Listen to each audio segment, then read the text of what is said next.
Welcome guys, this is your friend Naruto Addict 3.0 and we are back with a new fanfic. What if Naruto's divine wind power created the ultimate harem? Part 1. Let's start this fanfic. The beginning. Elemental countries. The land of shinobi and kunoichi. These countries are ruled by the ninjas and daimyos of the 5 great countries. Hino Kuni, or land of fire, said to be the strongest of the 5 and winner of all 3 great ninja wars. Led by the Hokage, or fire shadow, who resides within Konohagakure, village hidden in the leaves. Kaminari no Kuni, or land of lightning, is led by the Raikage, or lightning shadow, ruled from Kumogakure, village hidden in the clouds. Kase no Kuni, or land of wind, led by the Kazekage and ruled from Sunagakure, village hidden in the sand. Mizu no Kuni, or land of water, led by the Mizukage and ruled from Kurigakure, village hidden in the mist. Finally, Tsuchi no Kuni, or land of earth, led by the Tsuchikage and ruled from Iwagakure, village hidden in the stone. Each of these are complemented by their own daimyos. Konohagakure is seen as the most peaceful of the villages despite its bloody past. The Sandaime Hokage was an old man nearing his second retirement. He fought in 2 of the 3 ninja wars and came out of them named the Professor for his ingenuity and knowledge of ninjutsu. His predecessor and successor, the Yondaime Hokage, gave his life to defeat the greatest enemy Konoha had ever faced. The Yondaime was hailed as one of the strongest shinobi to ever grace the elemental countries. He was nicknamed Yellow Flash for the telltale yellow light of his signature move, the Hiraishin. He gave his life to stop the Kyuubi no Kitsune. The Kyuubi was destruction incarnate. It would level cities and mountains with single swipes of its tails. This brings us to the start of the life of Naruto Uzumaki, the Jinchuriki of the Kyuubi. Time skip. 7 years later. October 10th. Konoha is enjoying great weather. The sun is shining with some clouds to provide cover for the lovers resting in the parks. Merchants are covering the streets with merchandise they have acquired to sell. Overall, a very pretty day for everyone except one boy, though he is only 7 years old. Naruto Uzumaki is scrounging in the garbage cans behind the Akamichi barbecue restaurant. He stands at a mere 3 feet despite his age. He wears rags with hints of what appears to have been an orange jumpsuit. His dirty hair looks almost black with the filth he has been forced to live in. His face is adorned with 6 whisker marks, 3 on each cheek, which would give him a cute look should any woman look twice in his direction. Underneath his rags, the sight of a malnourished and underfed body can be seen, along with numerous scars. The thing that would capture any traveler, for any native would not look long at this boy. The very sight of this boy's eyes can cause the soaring of a person's soul or the flinching of a person's heart. When the boy is happy, his bright blue eyes would bring joy to all who would care to look. When he is sad, the people would flinch away from the hurt, the sorrow, the loneliness reflected within the boy's eyes. Naruto always scrounges around here on his birthday because they have the best food in town. He thinks of it as treating himself on his most miserable day of the year. He giggled when he thought of his treat. Most other stores would run him off even if it was the trash cans, but the Akamichis would leave him alone most of the time. Naruto was hurrying through the food to eat so he could go to his hiding spot before night fell. For some reason, whenever night fell on his birthday, the mobs would come and look for Naruto to hurt him worse than they did every other month. During his birthday month he received beatings almost daily, whereas in other months it would be more like once every 1 to 2 weeks. This had happened since he was thrown out of the orphanage when he was 3 years old. So for 4 years he has been living on the streets. He has become quite attentive and very resourceful and has almost thrived, if one could thrive while living on the streets, but now he has to hurry. Naruto was wandering about in a section of the city he was not in often when he smelled something wonderful. That smells delicious, Naruto thought. So he walked around until he could determine the source of the smell. He came upon a ramen stand with a sign reading, Ichiraku's, and he immediately went to the trash cans to see if he could salvage anything. Naruto was so absorbed in his rummaging that he did not notice the sun, and when Naruto finally realized there was none thrown away, he looked up to see the sun setting. Oh, Naruto immediately began to make his way as stealthily as he could to the forest where he would hide in the night of his birthday. He was almost to the Hokage monument when the mobs found him. "It's the demon brat. Get him!" yelled a random mobster. The shinobi within the group grabbed Naruto and tied him up so he wouldn't escape, and the crowd began to exact their vengeance on the poor 7-year-old. "I haven't done anything to you." "Why?" Naruto yelled through his pain. "Haven't done anything. Haven't done anything. You killed my father. Now we are gonna finish what the fourth started," salivated the villagers. Naruto took the beatings, each blow more painful than the last, each adding onto the already numerous scars on his frail body. They poured salt on his wounds to make the scars inflame and left him to die. Their final act was to crucify his hands and legs before walking off, hoping he would bleed to death. No one would finish the poor boy off, thinking he was too evil to allow a swift death. Naruto managed to trick them into thinking they had crucified his left hand, but he had not been. Even through the pain, Naruto's cunning mind managed to keep him alive as it had these past 4 years. Naruto plucked the kunai from his legs and arm, not a whimper being heard from him, and proceeded to limp off in extreme pain so as to hide from the next mob. Naruto limped into his cave. He considered it his own since he found it when he was 5 and has used it the past 2 years as a sort of safe house for when he needed a place to recover from his occasional beatings. Although he claimed it, he never explored it fully because it gets so dark further in that Naruto was not inclined to go further. Once Naruto entered the cave, he collapsed upon the makeshift bed of leaves he has made. Naruto awoke hours later feeling better but sore. It was raining outside, he saw, and moved further into the cave to get away from the lashing of the fierce wind accompanying the storm. Deciding it would be better to sleep the storm out, he fell asleep again in a drier spot. Awakening once again, Naruto had full mobility and hurt very little. He had always healed fast, but Naruto never questioned it after seeing the Sandaime lie whenever he was in the orphanage about it whenever he asked. Suddenly, lightning flashed outside and Naruto heard a cracking sound from further in the cave. Deciding to finally search the cave since he did not have anything else to do, Naruto dusted himself off and began his trek further inside. Naruto had been wandering around in the dark for quite some time. He always had superb night vision, so he had not tripped and hurt himself yet, but he was wondering how deep this cavern went. So Naruto continued on but started to notice little things different from regular caves. How the floor evened out, the walls and ceilings became smoother and more defined. Soon enough Naruto came upon a door with a weird symbol upon it. Naruto was not very good at reading or writing, but he was certain this was not kanji and wondered what he had found. Being the curious 7-year-old he attempted to push upon the door. Once Naruto's hands touched the door, the sigil on the door began glowing a bluish-white aura and flashed. Naruto's hand remained stuck to the door as the sigil flashed repeatedly. Naruto was reviewing his entire life up until this point. The ignorance of the villagers, the matrons at the orphanage not feeding him, seeing the old man, living in squalor and filth for 4 years.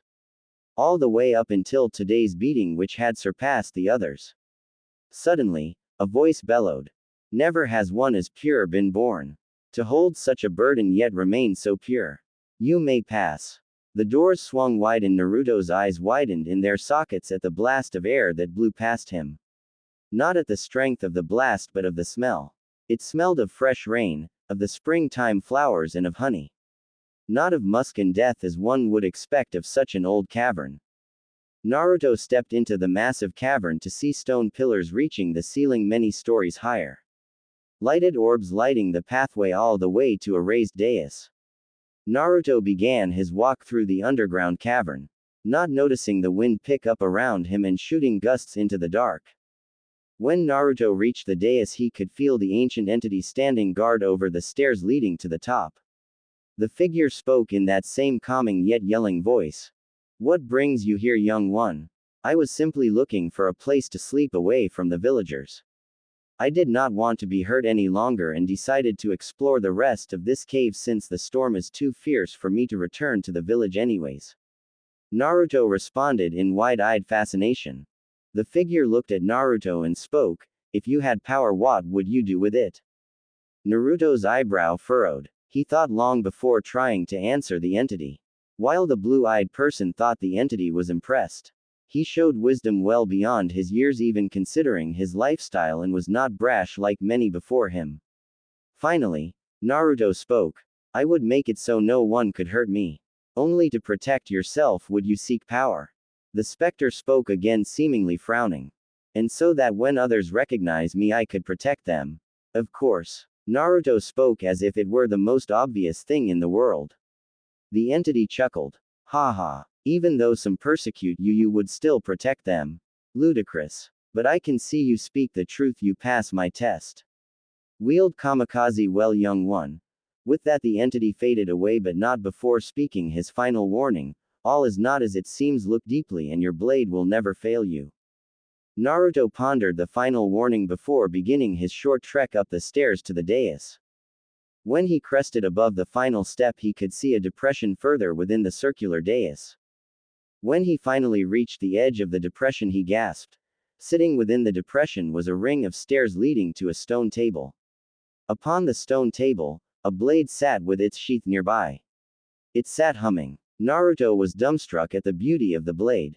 As simplistic as it was a sight to behold. The kanji on the sheath read kamikaze, or divine wind. Naruto slowly made his way down the short flight of steps to the sword and made to grasp the handle. Before touching this blade, beware your heart. A voice spoke. Only those strong of heart and sure of their strength may wield me. Be careful lest you fail like countless others before you. Naruto faltered but for a moment and spoke. I have never failed in anything I have set myself to. I have lived a life of hunger and sadness. I am worthy of wielding you kamikaze, and grasped the blade's hilt. The entire area flashed before dimming back down. Congratulations. I accept you as my master, Naruto-sama. Please use me as you will. Kamikaze spoke. Naruto was surprised. The voice sounded in his head instead of outside. Please do not be frightened. I have simply integrated myself into you by accepting you. No one else may wield me unless both you and I deem them worthy. However, only you will be able to wield my full potential. You are the first to ever gain my power. I am honored to be in your service, Naruto-sama. Naruto was stunned. He just gained a beautiful blade, but he did not know how to use it. He could finally defend himself against his enemies when they would attack. Naruto began to wonder why this sword was hidden away and what sort of powers it might possess. Naruto-sama, my powers will awaken as you grow more powerful. I regret to inform you that you cannot use me to protect yourself or anyone else until you have trained with me. But do not worry, I am, as you can see, sentient, so I will train you in the ancient and lost art of the wind style that comes along with myself to complement my powers. Sweet. So what can we do now, kamikaze? Naruto almost yelled.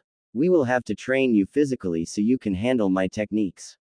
Your natural affinity is wind, so we together will make you a wind lord. Are you left-handed or right-handed, Naruto-sama? Questioned Kamikaze. I write with my left hand and can throw stuff with it more accurately, but my right arm is stronger, answered Naruto. Ambidextrous. Amazing, you really can pull out my full potential. That, however, is a long way off. As a side note, please think your answers to me so that people do not think you are crazy, Naruto-sama.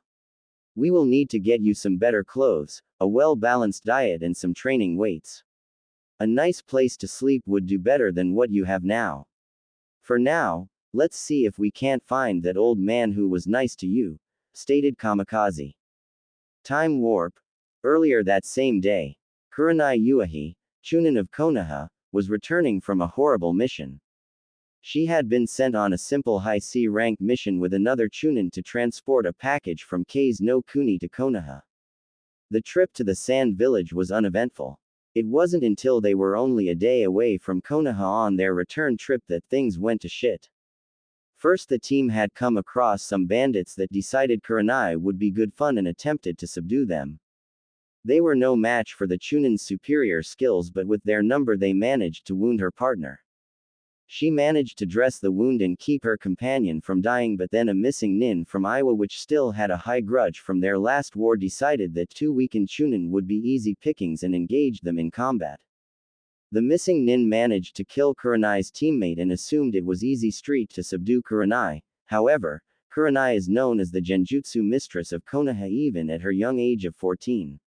She was the foremost genjutsu expert and would not be taken down easily. She defeated the, as she later found out, B-rank nin and sealed his head into a sealing scroll. Deciding that she needed to rest before continuing her journey, Kurenai found a secure place to sleep and fell into a sleep full of the nightmares or kunoichi being captured. Luck was not on Kurenai's side, however. She woke up 1 hour later tired and cranky from a unrestful sleep and hearing voices of bandits near her. Knowing she was weakened from all her fighting, she waited until she saw an opening to the treetops. Once she had a clear shot, she took off in the treetops running from the bandits. Unfortunately, one of the bandits saw her and the group of 3 genins started chasing her. In her tired state, Kurenai only got to the outskirts of the forests of Konoha before her chakra gave out and she was forced to the floor and running on adrenaline. The genin quickly caught her, and after a brief taijutsu fight, in which Kurenai broke one of the genin's noses, the genins had captured Kurenai and were getting ready to enjoy their spoils. One of the genin said, "So the genjutsu mistress of Konoha, what a ice queen indeed, look at those eyes.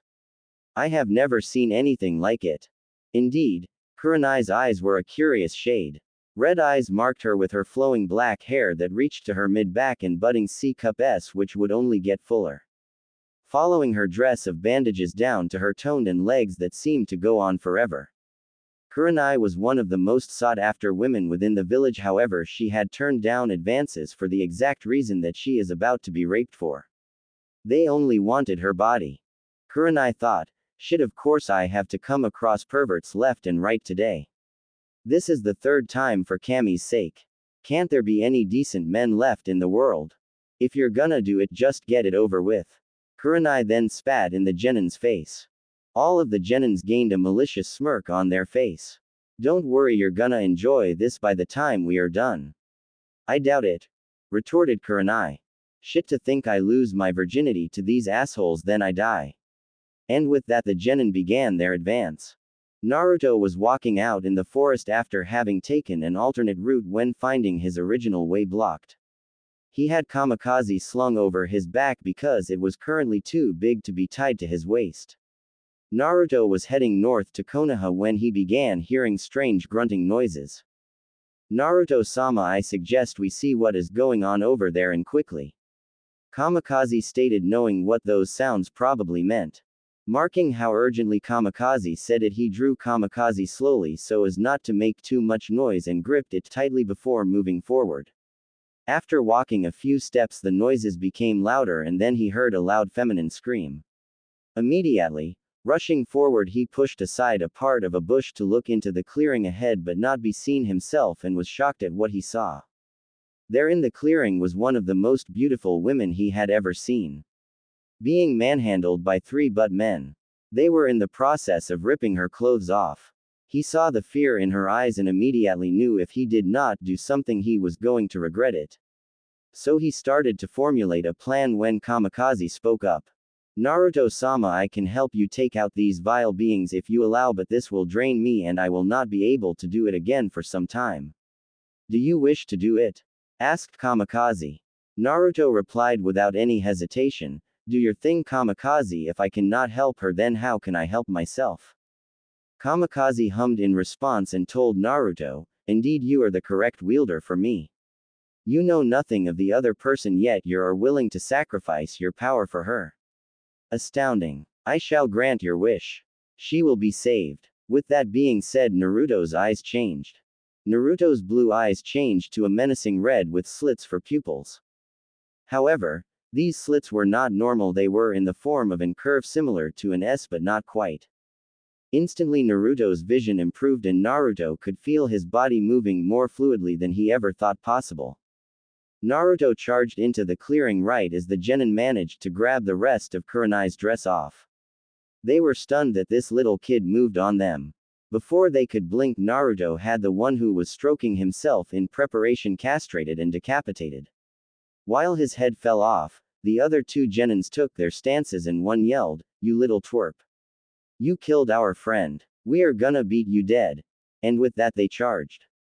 Naruto waited their charge out and easily under the first's fist and rolled to the left, putting the first attacker between himself and the second while thrusting his sword forward much faster than a 7-year-old should and impaling the first attacker.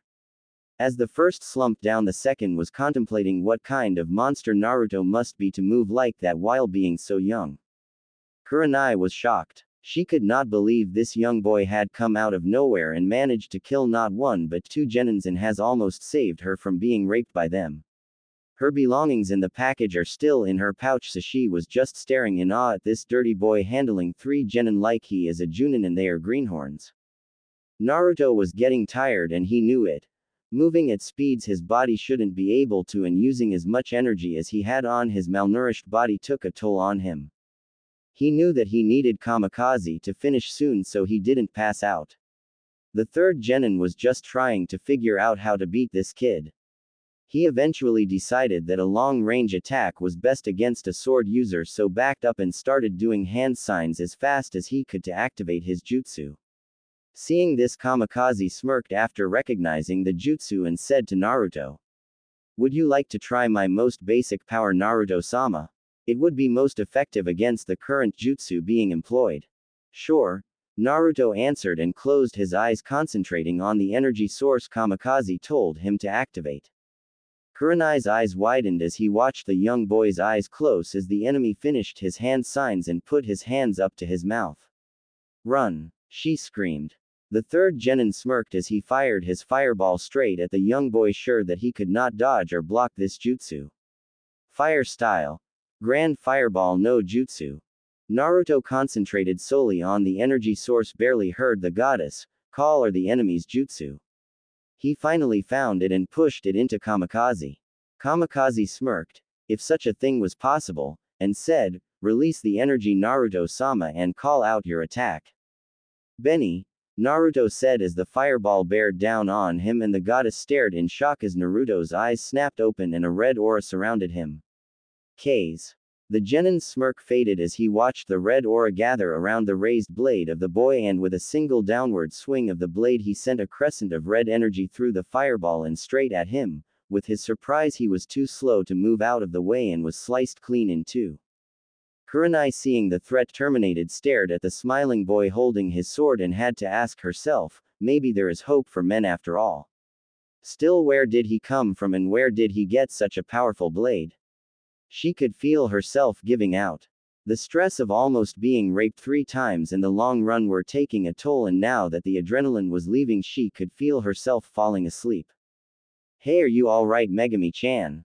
Kurenai blushed at the nickname given her by this young boy who saved her life and virtue. "Hey, you're a Konoha ninja, do you need help getting back?" Naruto asked. "My name is Kurenai Uehi, Chunin. I am returning from a mission, but I can feel myself going out. Please take me to the Hokage and don't forget my belongings," she said as she pointed towards her pack.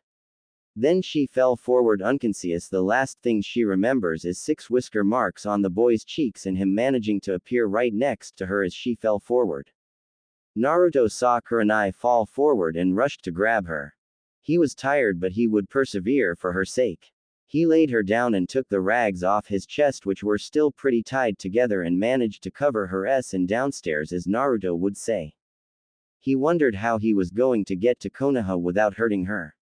He could not just leave her here. So using his cunning mind again, he lashed together some big branches with strips from the dead guy's clothes. He took all their weapons and scrolls and loaded them up with Kurenai and started to drag Kurenai on the sled to Konoha. Time skip. 3 hours. Edge of Konoha. The Hokage had finally gotten out of that damn office. His only reprieve from there had been when he checked in on Naruto when he would be brought into the hospital, but he never had the time to stay until the boy woke. He got regular reports from Anbu watching him at the orphanage, but something had been fishy of late. Naruto was looking skinnier and unhealthy. He was considering getting Naruto an apartment to live by himself while he was enrolled within the ninja academy. The Hokage sighed. Ever since that damn law 4 years ago in which the Hokage had 3 times the paperwork, he has not been able to keep as close an eye on Naruto. Yes, the reports do say he has been doing okay, but that is only from reports, no actual interaction. He finally got that damn law revoked, and he would be damned if he let Naruto be by himself any longer. He was walking around the edge of the forest to calm his nerves when he heard a rustling in the bushes. Hiding his kunai under his robe, he waited while watching the bush. Waiting. Out from the bush came a boy around Naruto's age with black hair and blue eyes. Wait a moment. Yes, there they were, the whisker marks on his cheeks. Naruto! The old man exclaimed. Then he took in the rest of what he carried, a sword slung across his back. A sled carrying a exhausted but otherwise unharmed Kurenai, packs from what appeared to be other shinobi, and rags covering his body. The Hokage's eyes narrowed seeing all of this together. I believe we need to have a talk, Naruto. Hi Oji-san, Naruto said as he fainted weak from 3 hours of pulling a teenager and being underfed. This is only the beginning. Explanations and reparations. The Hokage rushed to stop Naruto's fall and managed to catch the black-haired boy before he hit the ground. The Hokage sighed. What happened to you, my boy? The Hokage decided he could question Naruto later and checked his and Kurenai's vital signs. Satisfied they were only unconscious, he gathered up little Naruto in his arms and made a whistle with his teeth. Immediately 4 Anbu appeared. These are the best of the best. The Hokage's personal guard that leaves him at no time and switch off with 4 others. Kneeling in front of the Hokage, they await their orders. They answer to no one but the Hokage himself. Take Miss Yuahi to the hospital for an exam and see to it she gets the rest she deserves. Hi, Hokage-sama. 2 Anbu grab Kurenai and shunshin her to the hospital while the Hokage walks with Naruto to the Hokage tower. Upon arrival, he is swamped with aides and ninja asking what Naruto had done and claiming he had done something to the festival this night.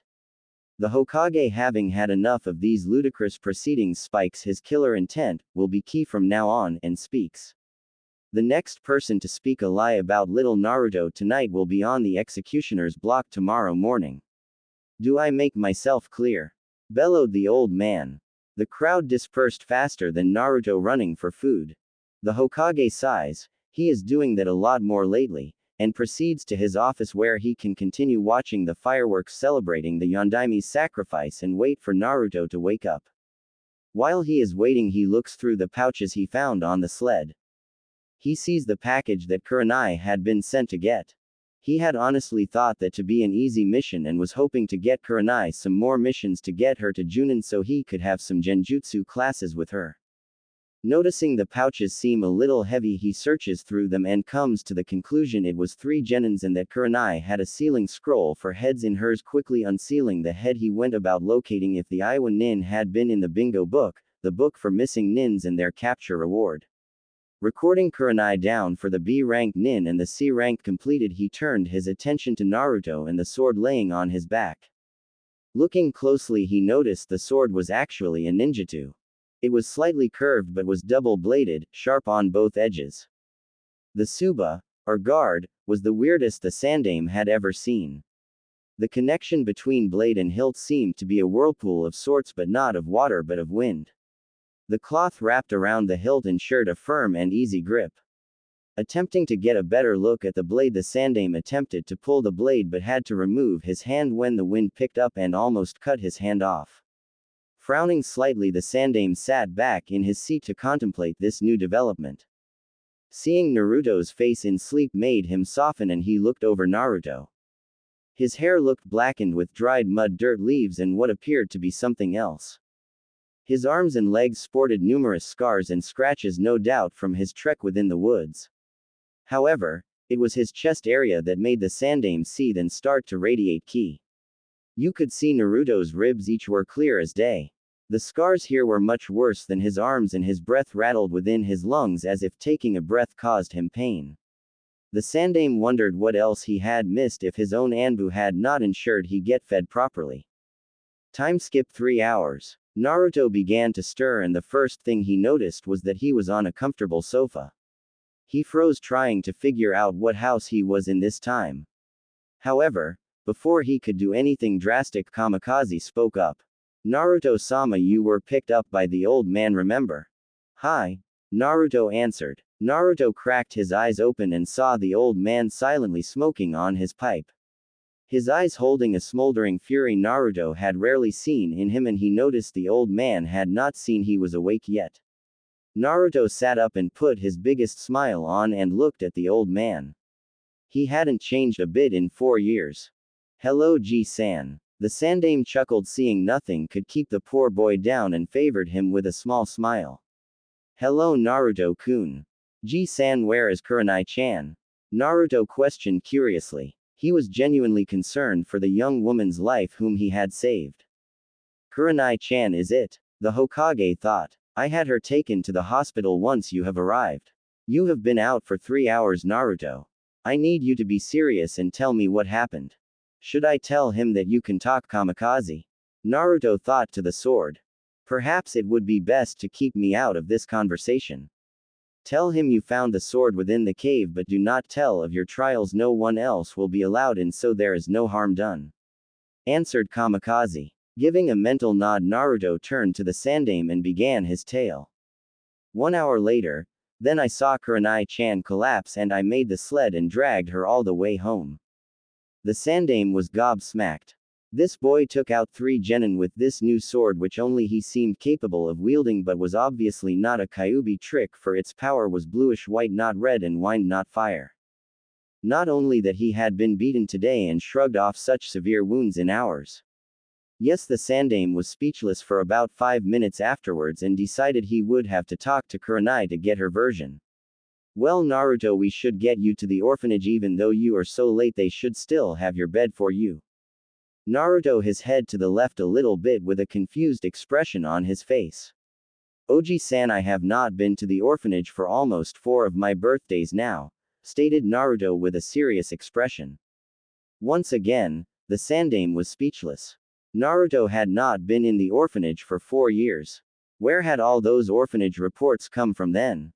The Anbu only really made reports when they found him beaten so badly they took him to the hospital, otherwise they ignored him. The Sandame knew this but figured with the matrons Naruto would be fine for first aid and a place to live. Naruto, where do you live right now? How do you get food? Dreading the answer. Oji-san, I have a nice corner of an alley about 3 blocks from the wall and a cardboard box that keeps the rain out. As for food, the restaurants and all groceries kicked me out, so I scrounge around the dumpsters when I get hungry, and on my birthdays I manage to get some barbecue from the big people's trash can. Naruto explained. A single tear fell from the Hokage's eye as he heard of the horrible life his adopted grandson had been living. He should have been in a loving, caring environment. Instead, the council and villagers, even some of his own shinobi, had ruined his childhood.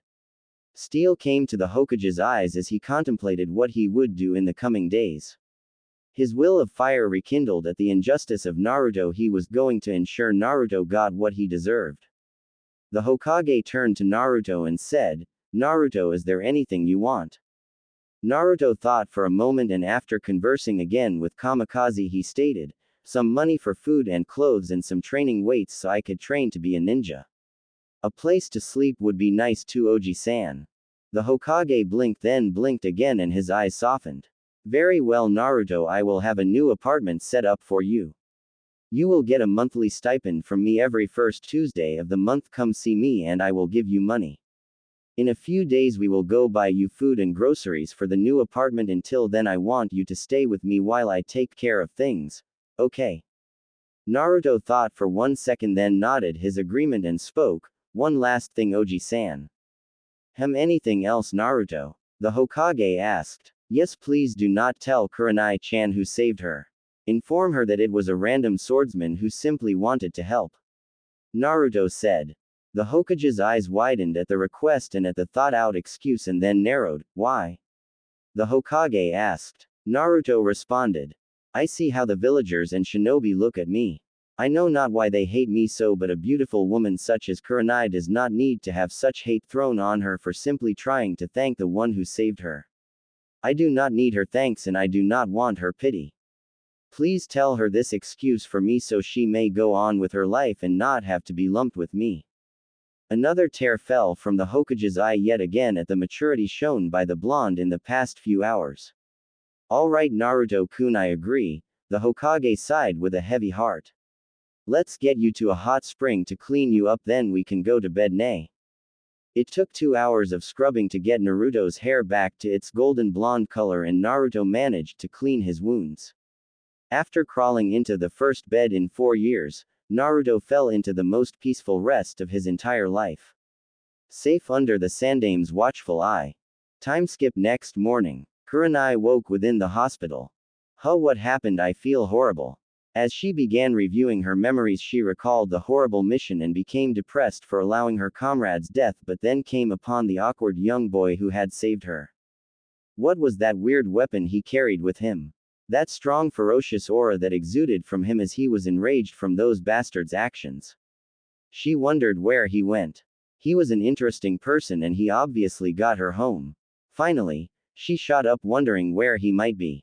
Seeing her heart rate increase and all the beeping on the machines went crazy, Kurenai managed to calm herself down so as not to have doctors rushing to her. She relaxed as a nurse came in and decided to get some information. What time is it and when did I get here? Questioned Kurenai. The nurse softened her gaze upon Kurenai's questions and answered, You were brought here late last night.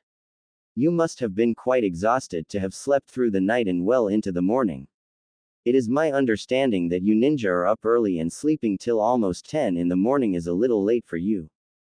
Kurenai was a little shocked at how long she slept, but guessed after everything that had happened in the past few days she was a little more exhausted than she thought. After coming to this realization, she questioned, Who brought me here and when can I be released? I must make a report to Hokage-sama. The nurse expressed some surprise at the first question and answered. You were brought here by the Hokage's personal guard Anbu, and you should be able to check out around lunchtime once the doctors have cleared you. You weren't really hurt, just a few scratches and some chakra depletion. Satisfied with the answer, Kurenai laid back to wait for the doctors to release her. 2 hours later, Kurenai was on her way to the Hokage Tower to deliver her report and inquire as to where her savior had run off to. She felt a need to at the very least thank him and find out his name. After a short time of talking to the secretary, she presented herself before her commander and saluted him. Noticing the room surrounding her, she noticed the 4 pictures of the previous and current Hokages as well as the sofa with accompanying table for drinks or leisure. The big wooden desk with its back to the most impressive view of the village besides the top of the Hokage monument. The Hokage watched as Kurenai went through the motions of greeting him as according to their stations. He was curious what her story would reveal. Hello Kurenai, how are you feeling after such a rough night? Kurenai answered, I am fine Hokage-sama. Thank you for your concern. Should I start my report now? With a simple wave of his hand, the Hokage motioned for her to continue. About 40 minutes later, then I introduced myself to the young man and asked him to please get me to you and that I was going to pass out. Now here I am. Do you by any chance know where the young boy is so I can thank him for his efforts? The Hokage's eyes flashed sorrowfully before responding. He was a wandering swordsman who left town this morning saying that he expected no thanks for saving such a woman as you. Saying that rapists are the lowest of the low and that the only worse beings are child beaters. Kurenai was stunned and it showed on her face for a full 5 seconds before she regained her sense and stopped her thoughts. She was sure the boy would want something in return, but he just helped out of what appeared to be the kindness of his heart. He then left before even seeing if she would do anything. She felt a pang of sadness at not being able to thank the boy. Then she started to think about him and became suspicious. There couldn't be that many swordsmen with whisker marks on their cheeks, and she resolved to find this boy and find out more about him. The Hokage, sensing the direction of Kurenai's thoughts, said, He asked that you not seek him out to thank him and simply to move on with your life and try to forget such a traumatic experience. He did check on you before he left the village and wished you well in your life. Kurenai hid her shock this time well, but still had steel in her red eyes as she replied, Very well Hokage-sama, thank you for relaying his message. The Hokage nodded as he continued on his work. Kurenai, the missing nin you brought in was a B-ranked nin and you will be compensated for the mission as well as the nin because your swordsman brought the package along with you. Kurenai responded. Thank you Hokage-sama, if that is it, I must be going. I have a prior engagement that I hope I can still make. With a final wave of his hand and a dismissed, Kurenai left the Hokage's office. Was that good enough? Sarutobi asked. Hi Oji-san. She will not recognize me when we go get my new clothes and with my hair clean. Arigato. Naruto answered as he moved out from the secret room he had been hiding in when they were informed of Kurenai's approach. I have one more appointment before we can go get your new outfit and apartment. Would you like to stay or would you like to go back in the room? Questioned Sarutobi. I am going to sit on the sofa. Naruto answered and sat on the sofa swinging his little feet with his sword on his back, acting as the 7-year-old he really is. The Hokage smiled briefly before asking the secretary to bring in his last appointment of the day. In walked a teenager about Kurenai's age. She was just as beautiful as Kurenai and was hailed as the leader of the resistance within Kurigakure to fight the bloodline wars. She had red hair down to her knees in the back and a bang that covered her left eye, leaving on the right to actually be seen. Her dress fell around her in folds, leaving little to the imagination yet seemingly at the same time hiding much more. Her green eyes sparkled with a sharp intellect. She greeted the Hokage. Hello Hokage-sama and thank you for seeing me, she said with a smile. She noticed Naruto and went a little starry-eyed over his cuteness but remembered her purpose here and returned her attention to the leader of this village. Hokage-sama, I am here on a diplomatic mission to request aid for our forces in combating the bloodline wars that have started up within Kiri so that we may keep the bloodlines safe. Asme Terumi, as Naruto found out by listening in, was speaking with the old man pleading her case. He took the time to note her posture and the aura surrounding her. He noticed she had the same posture as many of the masked people who would occasionally help him when he was hurt. He assumed she was powerful and going by the smell of burnt rock and moisture surrounding her she was deadly. He had always been able to smell things pretty well and had written it off as a regular thing considering he had no one else to compare himself to. The Hokage sighed and responded to the latest of Mei's points. I am sorry but we cannot afford to help you with your war at the current time. Please accept my dearest apologies and I hope all goes well with you. Mei was downcast but became angry and said, for a village that flaunts its bloodlines you don't want to help others with their problems I see, and proceeded to walk out of the office. However, something blocked her path. Naruto, sensing her anger and her intention of leaving, stood in the doorway and spoke to her when she almost knocked him over. I hope you live, Mei-chan, you are a strong and deadly woman. Please take my hope that you will win such an awful thing within your home and come out safe and sound. Please do not be mad at Oji-san, he is just keeping his home safe just as you are doing. Naruto smiled up at her. Mei's eyes softened and she spoke, don't worry, I am just frustrated. What is your name, little one? Naruto. Mei-chan, that is my name. Mei chuckled at her newfound suffix and said, well Naruto-kun, live long and I hope to see you again as well. With that Mei left the village. The Hokage smiled seeing Naruto's unnatural skill to bring even the worst of enemies together at work. Come on Naruto-kun, let us get you some new clothes and find out how much money is owed to you. The Hokage's eyes grew steel when he mentioned money. He had sent money every month to the orphanage for Naruto and had been doing so automatically for the past 4 years. It was time to learn where Naruto's inheritance money had been spent. Sarutobi grabbed the deed for the apartment complex he bought specifically for Naruto and motioned for the little boy to follow him. The Hokage took Naruto to a shinobi-only store to meet an old friend of his that he was sure would not discriminate against him for the burden Naruto carried. As they walked they entered a shinobi-only district, which coincidentally is where Naruto's new apartment was located, so the Sandaime could have a closer eye on Naruto. While they were walking the Hokage decided to question Naruto. Naruto, have you considered what you want to do in life? Naruto pondered for a few seconds and answered, I want to become a shinobi, Oji-san. One so powerful I can protect all my precious ones and all the ones precious to them as well. The Hokage's eyes softened and he replied, then I shall have to send you to the academy, Naruto. It is not easy and you will be a year younger than the other applicants.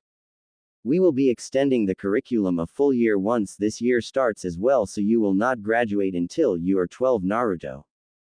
It is a hard life filled with misery and death. Do you still want to attend?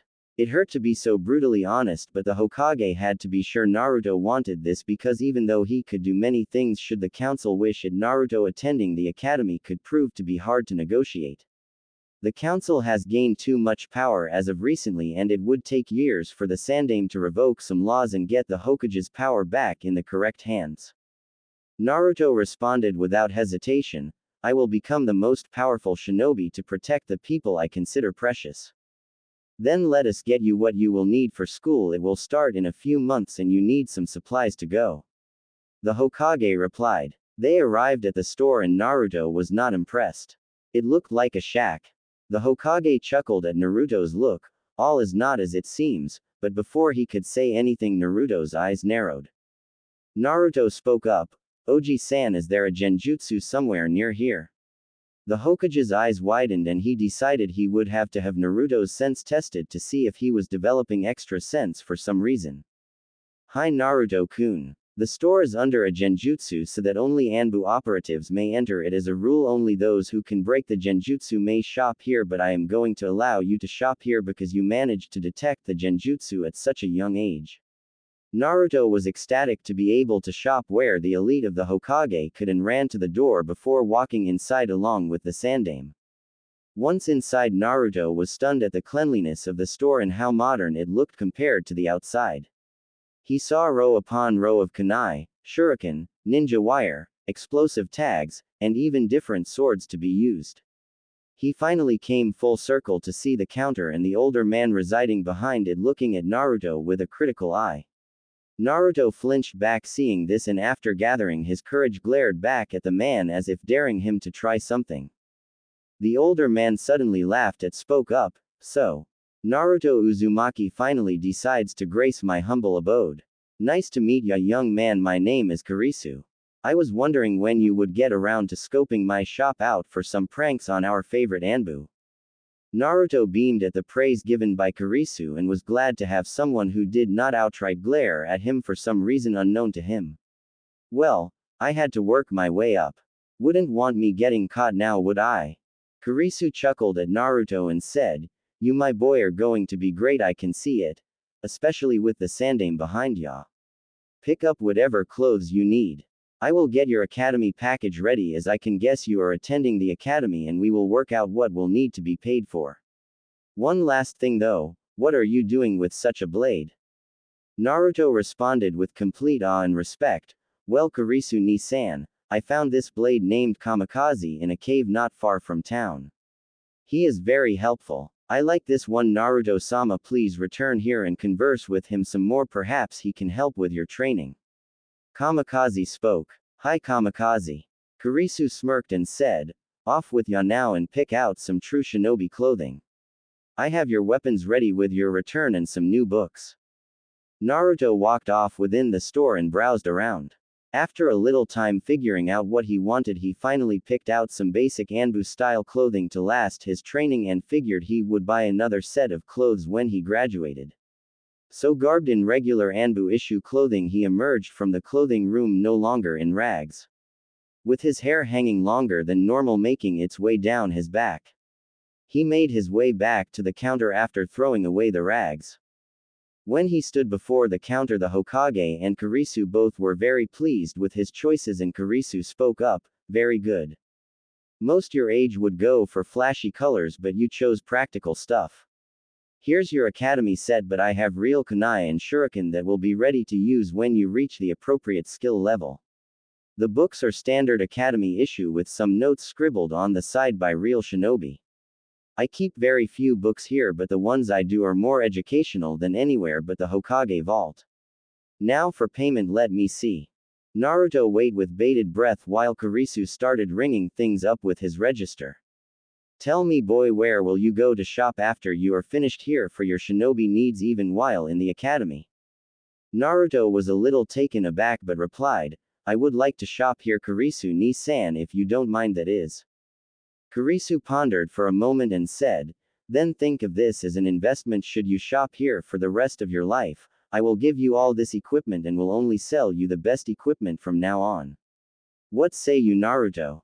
Naruto responded with tears in his eyes. Hi Kurisu ni-san. Could I get some more sets of these clothes? Naruto asked. Of course Ototo. Naruto's eyes widened before hugging the older man and being sent on his way. The Sandame knew he had picked the right place to bring Naruto and knew that Kurisu would keep an eye on him. Should his Anbu fail, the Sandame decided to show Naruto his apartment and let him get settled while he would go track down the orphanage to gather his money.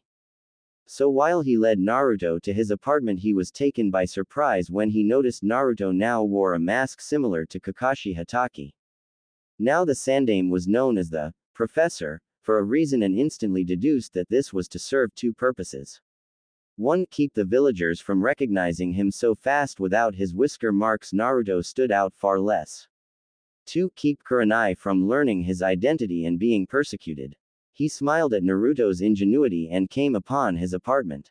Here we are, Naruto. This apartment is yours. Here is your key and don't lose it, okay? Naruto's eyes widened as he took in the spacious living room that he now owned. It contained a built-in sofa depression area, one with a flat-screen TV and a fireplace for cold nights. A king's chair, too, as well. Across from the entrance another doorway led to a small kitchen with a stove, oven, microwave and refrigerator. The pantry and fridge were stacked with healthy foods for Naruto to recover on. On the opposite wall of the TV a small hallway led to two bedrooms, one slightly larger than the other with adjoining bathroom and a hallway bathroom for guests. Naruto's eyes watered yet again as he took the sight in and hugged his Oji-san before he tested the rug within the bedrooms and sofa depression. Naruto, I need to take a short trip and when I get back we can go get dinner, okay? Sarutobi said. Hi Oji-san. Naruto yelled as he enjoyed bouncing on his new queen-sized bed that was like a lake for Naruto's little body. Naruto-sama, I suggest we take another bath to finish the process from yesterday and get ready for dinner. We will have to check that book you took for training. Naruto remembered that he took a book of seals written by his hero, the Yondaime, to help him while hiding as Oji-san talked to Kurenai. Naruto smirked. Hi Kamikaze. The Hokage shunshine to the road leading to the orphanage that Naruto stayed at previously. He could feel his anger increasing in waves, but he held it down so as to get what Naruto was owed. He walked into the orphanage and asked to speak to all the matrons since the little ones are eating dinner. All of the senior staff, the younger staff were hired after Naruto was kicked out, were assembled. The Hokage spoke, where is Naruto Uzumaki? I did not see him with the other children. The matrons paled. They had been told the Hokage would not have time to see Naruto until he was 8 and could be thrown out of the orphanage for being too old, as he would be attending a school and not the orphanage's problem anymore. But now here the Hokage was a year early and none of them knew where the boy of 4 years missing had gone. Hokage-sama, that boy is sleeping upstairs. He needs his rest after all. He is tired from his long day. The Hokage could feel the ire rising and said, then one of you take me to him. I have an important matter to discuss with him. Trying to stop a disaster, the eldest of them there said, Hokage-sama, could it not wait for a few days so that the boy could sleep? Surely it is not so important as to awaken the boy. The Hokage finally had enough. Why can I not see Naruto? Is it that you do not know where he is? The matrons flinched. The Hokage spoke in a calm, deadly voice. No, you know not where he is because none of you have seen him in 4 years, have you not? For 4 years you have neglected to tell me you have lost the boy I had placed in your care. 4 years you took his money without giving it to him and have used it to buy others things he would need to survive. You will find all of his money and return it to me by the end of the day. I do not care if you must sell your personal belongings or your bodies to accomplish this task. It will be done or I will have you executed in the village square for child abuse. You owe me a total of 15,000 ryu, 3. You will have it by the time I return or you will suffer the consequences. Do I make myself clear? The matrons shivered at the key being exuded and simply nodded before rushing off to their bank accounts to scrounge up the money they had been stealing for 4 years. The Hokage shunshine to Naruto's apartment and, finding him cleaned up, took him to eat at the Akamichi restaurant Naruto had told him he treated himself to on his birthdays. Naruto ate as ravenously as he did the night before and was content.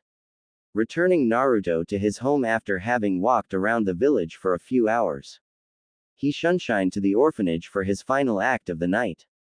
The matrons were waiting for him with the money in an envelope. He checked the money and said, "Very well, you will keep your lives." The collection let out a sigh and smiled, thinking that was the extent of their punishment. "However, you are all fired and will be sentenced to life in prison for no less than 15 years. Snapping his fingers, the matrons were all escorted away with looks of shock on their faces by Anbu. Sarutobi found the newer matrons and informed them of their promotions and shunshined to the bank to deposit the money in the account for Naruto. Having finished his reparations, the Hokage finally made his way to his bed and fell asleep. Across town, Kurenai was sitting in a bar with her fellow friends.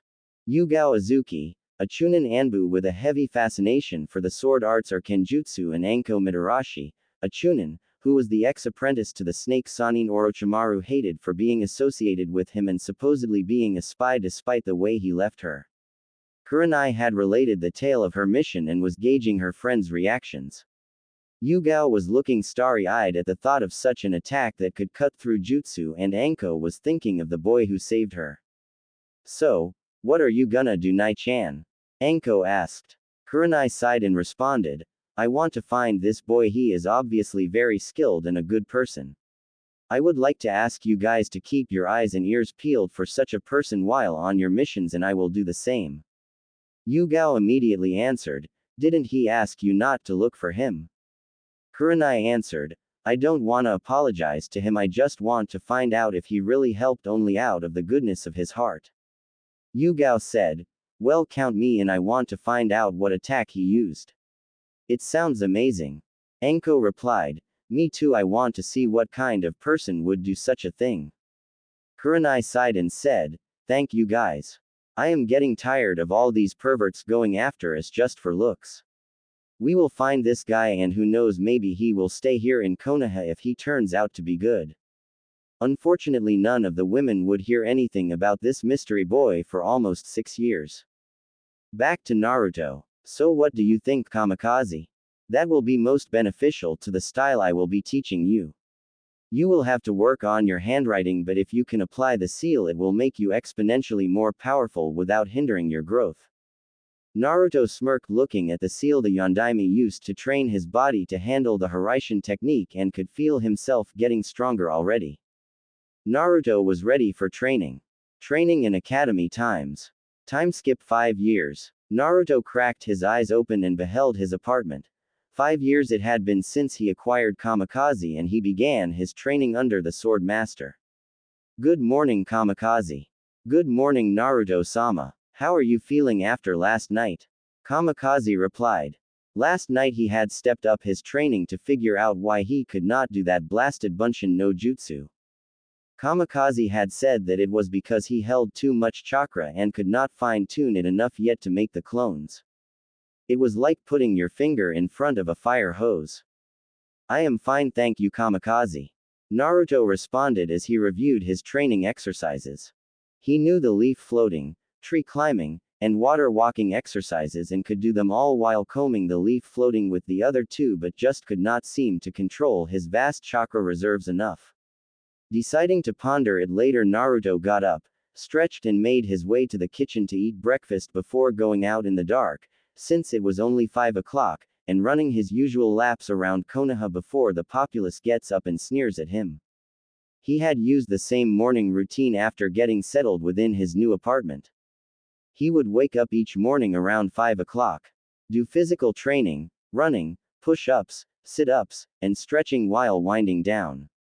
He had learned the exercises from Kurisu.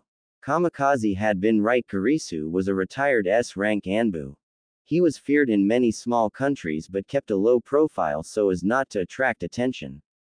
Kurisu gave him the control exercises, stating that, with your chakra reserves you are going to need them. Naruto was a little surprised but accepted Kurisu's help yet again. He had bought all his clothes and supplies from Kurisu and was surprised when the Anbu just accepted that he was a fixture there. When one customer sneered at him, Kurisu threw him out and told him to inform the rest of the Anbu to stay away if they cannot act civil. Needless to say, because Kurisu's store was the best, rivaled only by the Higarashis, none of the Anbu complained, and some actually came to like the blonde when he wasn't pranking. After training himself into the ground for about 5 hours, he would sit down and review some of the chakra theories and history taught in the academy until lunchtime around noon.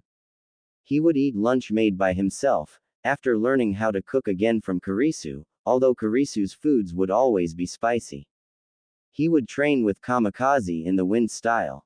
The style was not so much a style as it was a way of moving. Being one with the wind was the theme of the style. A few set stances, but it was a style meant to be flowing and erratic. You would react to your enemy's moves and expound upon the basic stances. It required a heavily agile body, unmatched reflexes and speed. Power was not necessary, but the training Naruto went through increased his strength to a respectable level for his age. Naruto's creative mind would, as Kamikaze put it, within battle cause a strategist to cream his pants with one glimpse of his thoughts. After training with Kamikaze, he would wind down with a look through the book of seals he had borrowed from the Hokage, whom had not seemed to notice the book was gone. The most ingenious seal that Naruto thought had ever been created, the resistance seal. The resistance seal, when applied correctly, would make it seem as if walking through air was as if walking through water. It would apply resistance opposite from the way you were moving to build up muscles and reflexes, making it the perfect seal to use for Naruto's styles. Naruto made sure not to overmake muscles so that he could remain agile and fast, not being weighed down by bulky muscles. The seal seemed to almost know this, and Naruto's body was streamlined like a runner. Not bulky but hard muscles lying underneath the skin. Recently he had realized he was probably the fastest person within the village when he removed the levels of his resistance seal. This seal surpassed the gravity seal because it did not weight down on the body, thus it did not prevent growth, which Naruto had already been lacking. Naruto now stood at a proud 4 feet 10 inches, one of the tallest of his age group.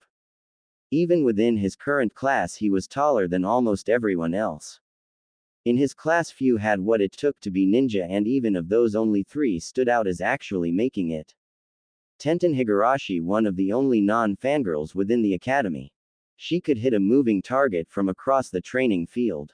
It was easy to see she would become a weapons mistress. Naruto took an interest in her for her love of sharp pointy things, but she had never seen his sword. He was not allowed to bring it to school. Rock Lee, although being dead last, definitely had the guts and determination to be the taijutsu specialist he was training to become. Just looking at his hands proved his dedication.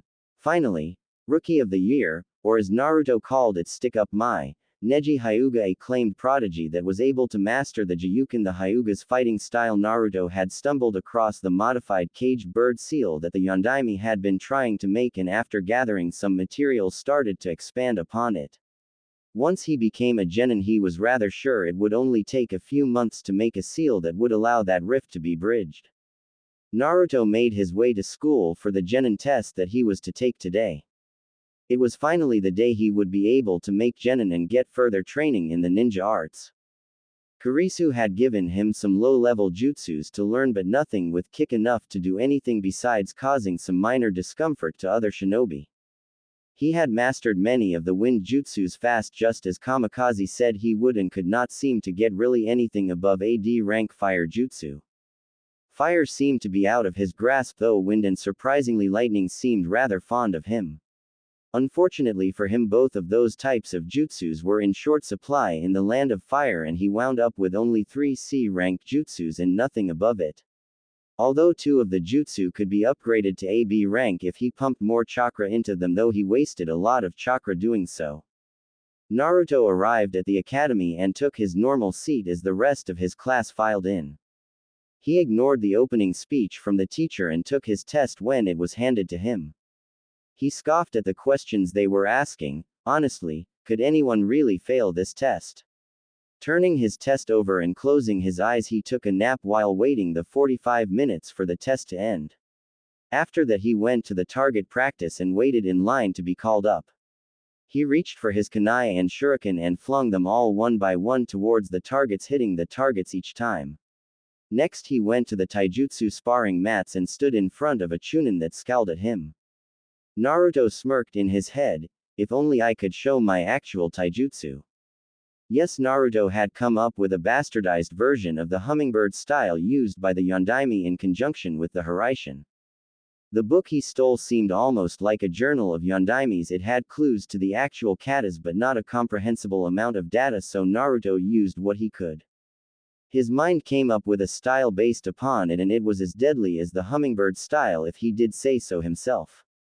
Although every time he would try to use it in his spars, the teachers would beat him and tell him that he was using the wrong style and make him use the academy style. So he gave up trying to use his own style and decided to hide it along with some of his other abilities. After all, deception is a ninja's best weapon, right?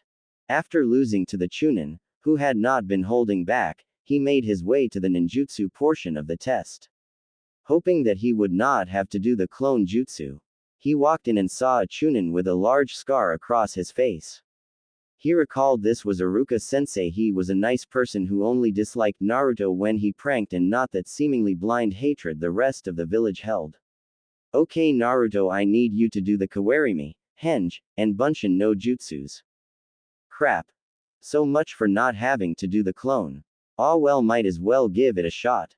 Naruto had been able to do the clone jutsu once every 100 times or so and not come out with a totally dead clone, but one that could pass for a few seconds.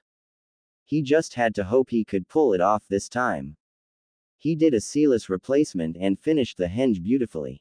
He concentrated his chakra and put as little as possible into it, and with a muttered, bunshin no jutsu, the smoke revealed two dead-looking clones. Naruto hung his head and walked out of the door. I am sorry Naruto, but there is always next year, Iruka said as he left. Naruto left the academy seeing no reason now that he had failed and had to wait another year to try the test.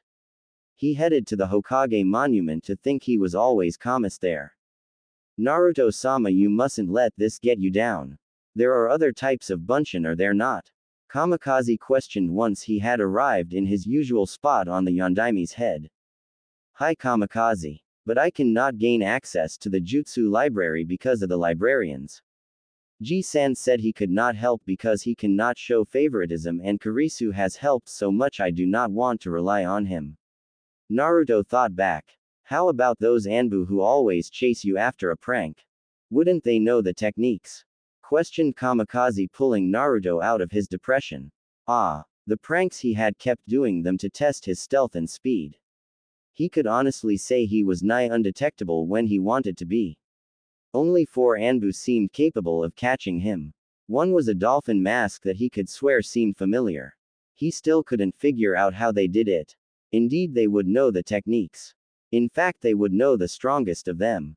Kamikaze, my dear sword, what do you say we plan 2 more pranks? One for the Anbu and one for my graduation in a year. Naruto chuckled evilly as he gained that mysterious glint in his eye that made everyone in the village shiver from the wrath of the prankster king. Naruto had already infiltrated the Anbu headquarters when he was younger just to see if he could do it. He had played pranks on everyone in the village to point out weak spots in the village's defense. He had a folder for the Hokage to use as leverage should he ever need it to keep himself safe and be viewed as worthy to the village. When he makes genin, he plans on giving it to the old man to improve the village. He came up with this plan about a year ago after he had infiltrated the Hyugas, and one of them threatened him afterwards, but they couldn't prove it was him. He decided to be cautious. After all, he had not gotten this far being careless. Right now he needed to survive the village itself. After planning and acquiring his supplies, Naruto stole from the stores for what he needed. It helped his stealth, and he could not eat if he did not. However, he would only steal from the stores that threw him out. The ones that even overcharged him he would leave alone in respect for them. With this policy, he had plenty of money for his shinobi equipment. He had already replaced his original outfit many times when he hit his growth spurt. Even with this spending, Naruto had about 12,000 ryu saved up from what he originally got and his monthly stipend. He was also in the process of making an anti-rape seal. After hearing Kurenai's account, he had immediately decided if he would stop rape. He was curious on why his henges were real. He had wondered about it, but once he realized it, he found this would be the best way to save Kunoichi from their fate worse than death. He had two problems with it currently. Where to get the chakra for the technique for and how to make his process into the seal. He almost had the seal done, but the chakra was proving a hard thing to find. He figured once he could figure this out, he could market it and gain money in an honest and very good way. Naruto snuck along the rooftops in his prankster outfit. He wore his usual Anbu attire, but he had a few additions and a better mask. The mask covered most of his face and changed his hair back to the black color. He carried his kunai and shuriken, blunted just to make the chasers, if there were any, try to dodge, and if they failed it did nothing more than bruise. Naruto never threw it at a person's face, so the only danger was a male. He never had to use these unless those four Anbu found him. He also carried Kamikaze with him strapped across his back, with his left hand being the one to pull the blade because he added another sensor on top of Naruto's already enhanced senses. He had been tested by the Hokage for enhanced senses and had found out he owned senses rivaling the nin dogs of the Inuzukas. That's better than the Inuzukas themselves. He was about a block from the Anbu headquarters when Kamikaze spoke up. Naruto-sama, there is a team returning to your left. Naruto nodded, having sensed them almost the moment Kamikaze spoke up. He hid in the shadows and watched as they entered the compound. Naruto had stumbled across this place a year ago and had located the two guards always posted there rather easily. One guard was across the street drinking from a bottle of whiskey that was expired about 10 years ago. The other was always sitting in the all-night cafe eating the same dango and reading the book that went out of style about 3 years ago. Naruto snuck past the guard's watchful eyes and reached the roof of the compound. Naruto had managed to steal some basic blueprints from the records office while he had been visiting the old man. So he knew the library with the jutsu was located somewhere near the baths, oddly enough. The exhaust system to keep the scrolls fresh and the baths were connected. Naruto found the vent leading into the compound and slid himself into the tight space. He had hanged himself smaller than normal so he would not make that much noise. It was risky to use even this little amount, but he would make way too much noise if he was his usual size. He managed to crawl all the way to the hallway leading to the library. He avoided a few traps but did not want to risk going in through the ducts to the library for fear of advanced traps he might not be ready for. So after checking that the coast was clear, he dropped down and released his henge to stop his chakra output. He made his way to the library and opened the door. Wow, not much security. What Naruto didn't know was that the Anbu were getting a new commander tonight, and most were at the naming of said commander. He quickly located the Bunshin section of the jutsu. Ah, here we are. Naruto looked at the collection and wondered why he hadn't thought of this earlier. Quickly grabbing the last scroll titled Kage Bunshin no Jutsu, he copied it down with a jutsu he had learned from Kurisu. Kurisu did this for any popular scroll. It copied the scroll from your original to the blank scroll. Rolling the scroll back up, Naruto decided to take a few seconds to check the lightning section and the wind section if he could. He found a few B-ranked lightning and 2 B-ranked wind. Deciding he had overstayed his rather generous welcome, he snuck back to the hallway and made his way to the changing rooms. He put sneezing powder in all of the masks there, first the males then the females, and turned to leave when the door opened to the shower. Heat rolled into the changing room as Naruto turned around to face the person who had caught him. His breath caught in his throat as he beheld the beauty standing in front of him. She had purple hair down to her mid-back. Her D-cup S sticking out from the cold compared to her shower. Her chest and groin were covered by a single towel. Her thighs and legs well toned as all Anbu were.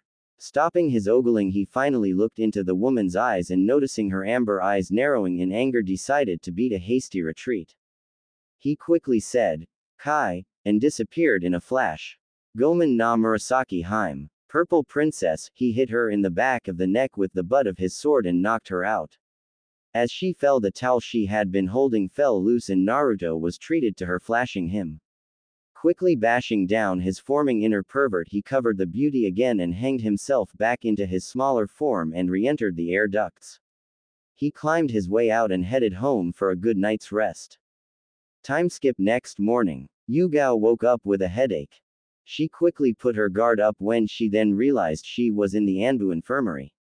She started to wonder why she was here before she realized what had happened. She shot up and checked for her clothes. She noticed she was garbed in the regular infirmary gown and looked around for her clothes. Noticing them on the chair next to her bed, she put them on and walked off to find her captain to report the disturbance. As much as she wanted to keep the embarrassment hidden, if an unknown managed to infiltrate the headquarters, it needed to be known. Finding her captain and quickly explaining the situation, she was taken to the commander's office. Standing in front of the commander, she was confused as to why she would be taken to the commander for this. Sure, it was important, but something else must have gone down for her to be involved. So Miss Azuki, you had a run-in with the unknown assailant last night within the Anbu changing rooms and were knocked out almost as soon as you noticed he was there. Hi. The assailant had black hair, blue eyes, was about 13 to 15 years of age, carried a shuriken and kunai pouch on his left leg and had a sword resting along his back. Yugao answered swiftly and respectfully. Interesting. I assume he is the one for all the ruckus this morning. He a worthy prank if I do say so myself. The commander mused. Prank, sir? Yugao asked. Yes, prank. You see, after my inauguration last night, every Anbu who put their masks back on immediately started a sneezing fit that would not let up for several hours. It seems this assailant only knocked you out because you caught him in the act, so to speak, the commander replied. You are dismissed, but if you ever catch this young man, please give him my thanks for brightening up the ANBU's days. It has been many a year since I have had such a good laugh. Yugao saluted and left the room, getting her cleaned mask back, and was wondering how she could catch such a worthy person. That sword was no toy, it was radiating power, and he radiated skill that should not be found in one so young. She was excited in finding this guy. Now that she thought about it, that sword seemed familiar for some reason. After pondering it for a bit as she walked back to her apartment, she came across the hilt of the blade. Wait a minute, black hair, a sword with a swirl on the hilt. This was Kurenai's swordsman, but why would he be pranking the Anbu? He was supposed to be a wandering swordsman. Putting that out of her mind, now that she thought about it, his eyes did flash red when he disappeared. She was sure this was that boy. Now she had to tell Kurenai that he lived here now and that he had gotten better. She was to meet Kurenai and Anko tonight anyways. Perhaps she could spar with him. Time skip. That night, Kurenai was in good spirits. She was due to take the Junin exams in 2 months and her genjutsu had never been better. She kept finding these random notes that would give her good ideas to come up with good genjutsus. She was now ranked A high B ranked ninja. Her body had filled out and she could tell she still had some more growing to do. Her S were C cup bordering D cup. She had grown taller, but only really in the legs, so her S seemed a bit bigger than they actually were. She was still the ice queen of Konoha. Only one person had she found decent enough to date, and that had been Asuma Sarutobi. She was still seeing him on and off, but she could not see doing anything past being friends at this point. She walked into the bar she and her friends always met at. She was looking forward to seeing Yugao. She had been so busy with Anbu lately they had rarely any time to hang out. Anko was still her exuberant self and had managed to get into the T&I division of the Anbu. She was a Tokubetsu Junin 1. She had taken to wearing a mesh shirt with a tan overcoat that did little to hide her body.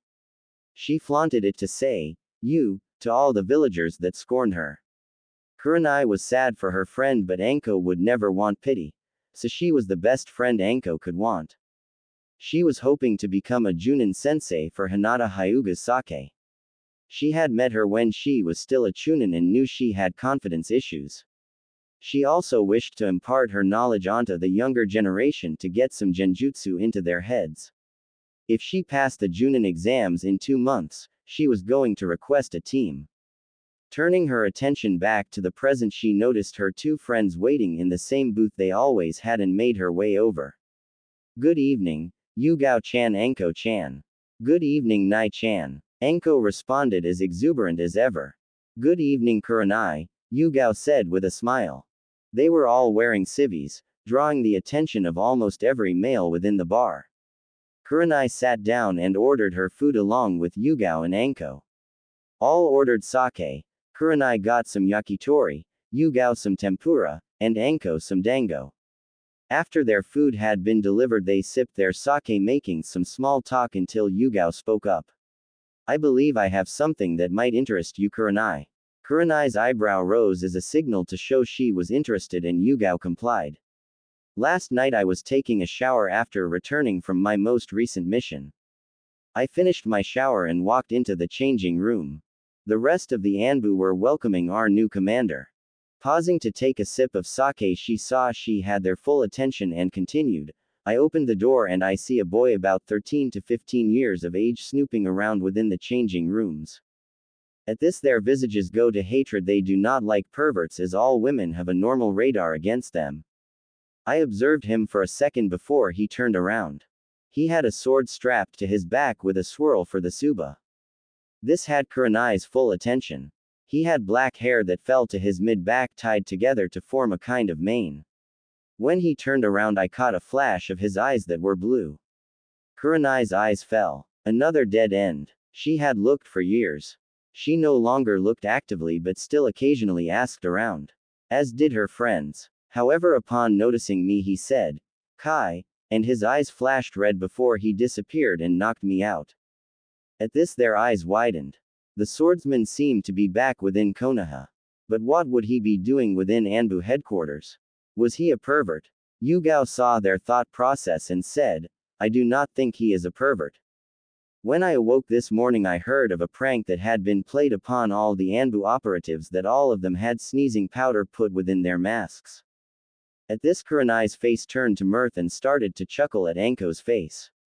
She had been caught by the prank and swore whoever it was would pay. Yugao chuckled as well at her friend's face. So Kurenai, it seems your swordsman is no longer wandering. If you manage to find him, I would like a match. He came across as one with skills far beyond his years. Kurenai nodded and the night continued. Kurenai went to bed that night thinking of the noble boy who had rescued her so many years ago. Time skipped 2 weeks. Naruto had been trying to find some time to train in the last 2 weeks. He had always hidden his jutsu training from the old man. Deception. It hurt, but Naruto knew if something happened and he was alone, he would need people to either underestimate him or not have the correct information. In the past 2 weeks, the old man had been here almost daily, and if not him, Kurisu would stop by. He finally allayed their fears. He was depressed and assured them that he was going to graduate the next time. Finally. A day to myself. Now let's check out that Bunshin Jutsu. You know they only do it because they care. Kamikaze said. So Naruto unsealed the Kage Bunshin and began reading the jutsu. Kage Bunshin. A-ranked Kinjutsu. This jutsu was deemed forbidden by the Nadaime Hokage for the extensive use of chakra it uses. This clone takes half of the original's chakra and makes a solid clone that can fight in Rakan in place of the original. However, the clone is very fragile, requiring very little actual force to dispel, unlike the water or earth clones. Everything learned within the life of the clone is transmitted back to the original and all remaining chakra is returned. Then it listed the single hand sign need for the jutsu. Naruto was stunned. This was the perfect jutsu for him. He had extra reserves according to Chris and Kamikaze. This would also help on his control. He could study at the library at the same time. Amazing, the possibilities were endless. He quickly got to work on using the jutsu. About 4 hours later, at about 5 in the afternoon. I got it. Naruto shouted as he looked at his fully formed clone. Congratulations, Naruto-sama, now we can definitely pass next year. Kamikaze stated. Naruto gave a mental nod and decided to train until sundown.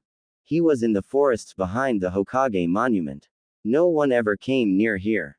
So with a cry of, Kage Bunshin no Jutsu, 150 Narutos appeared.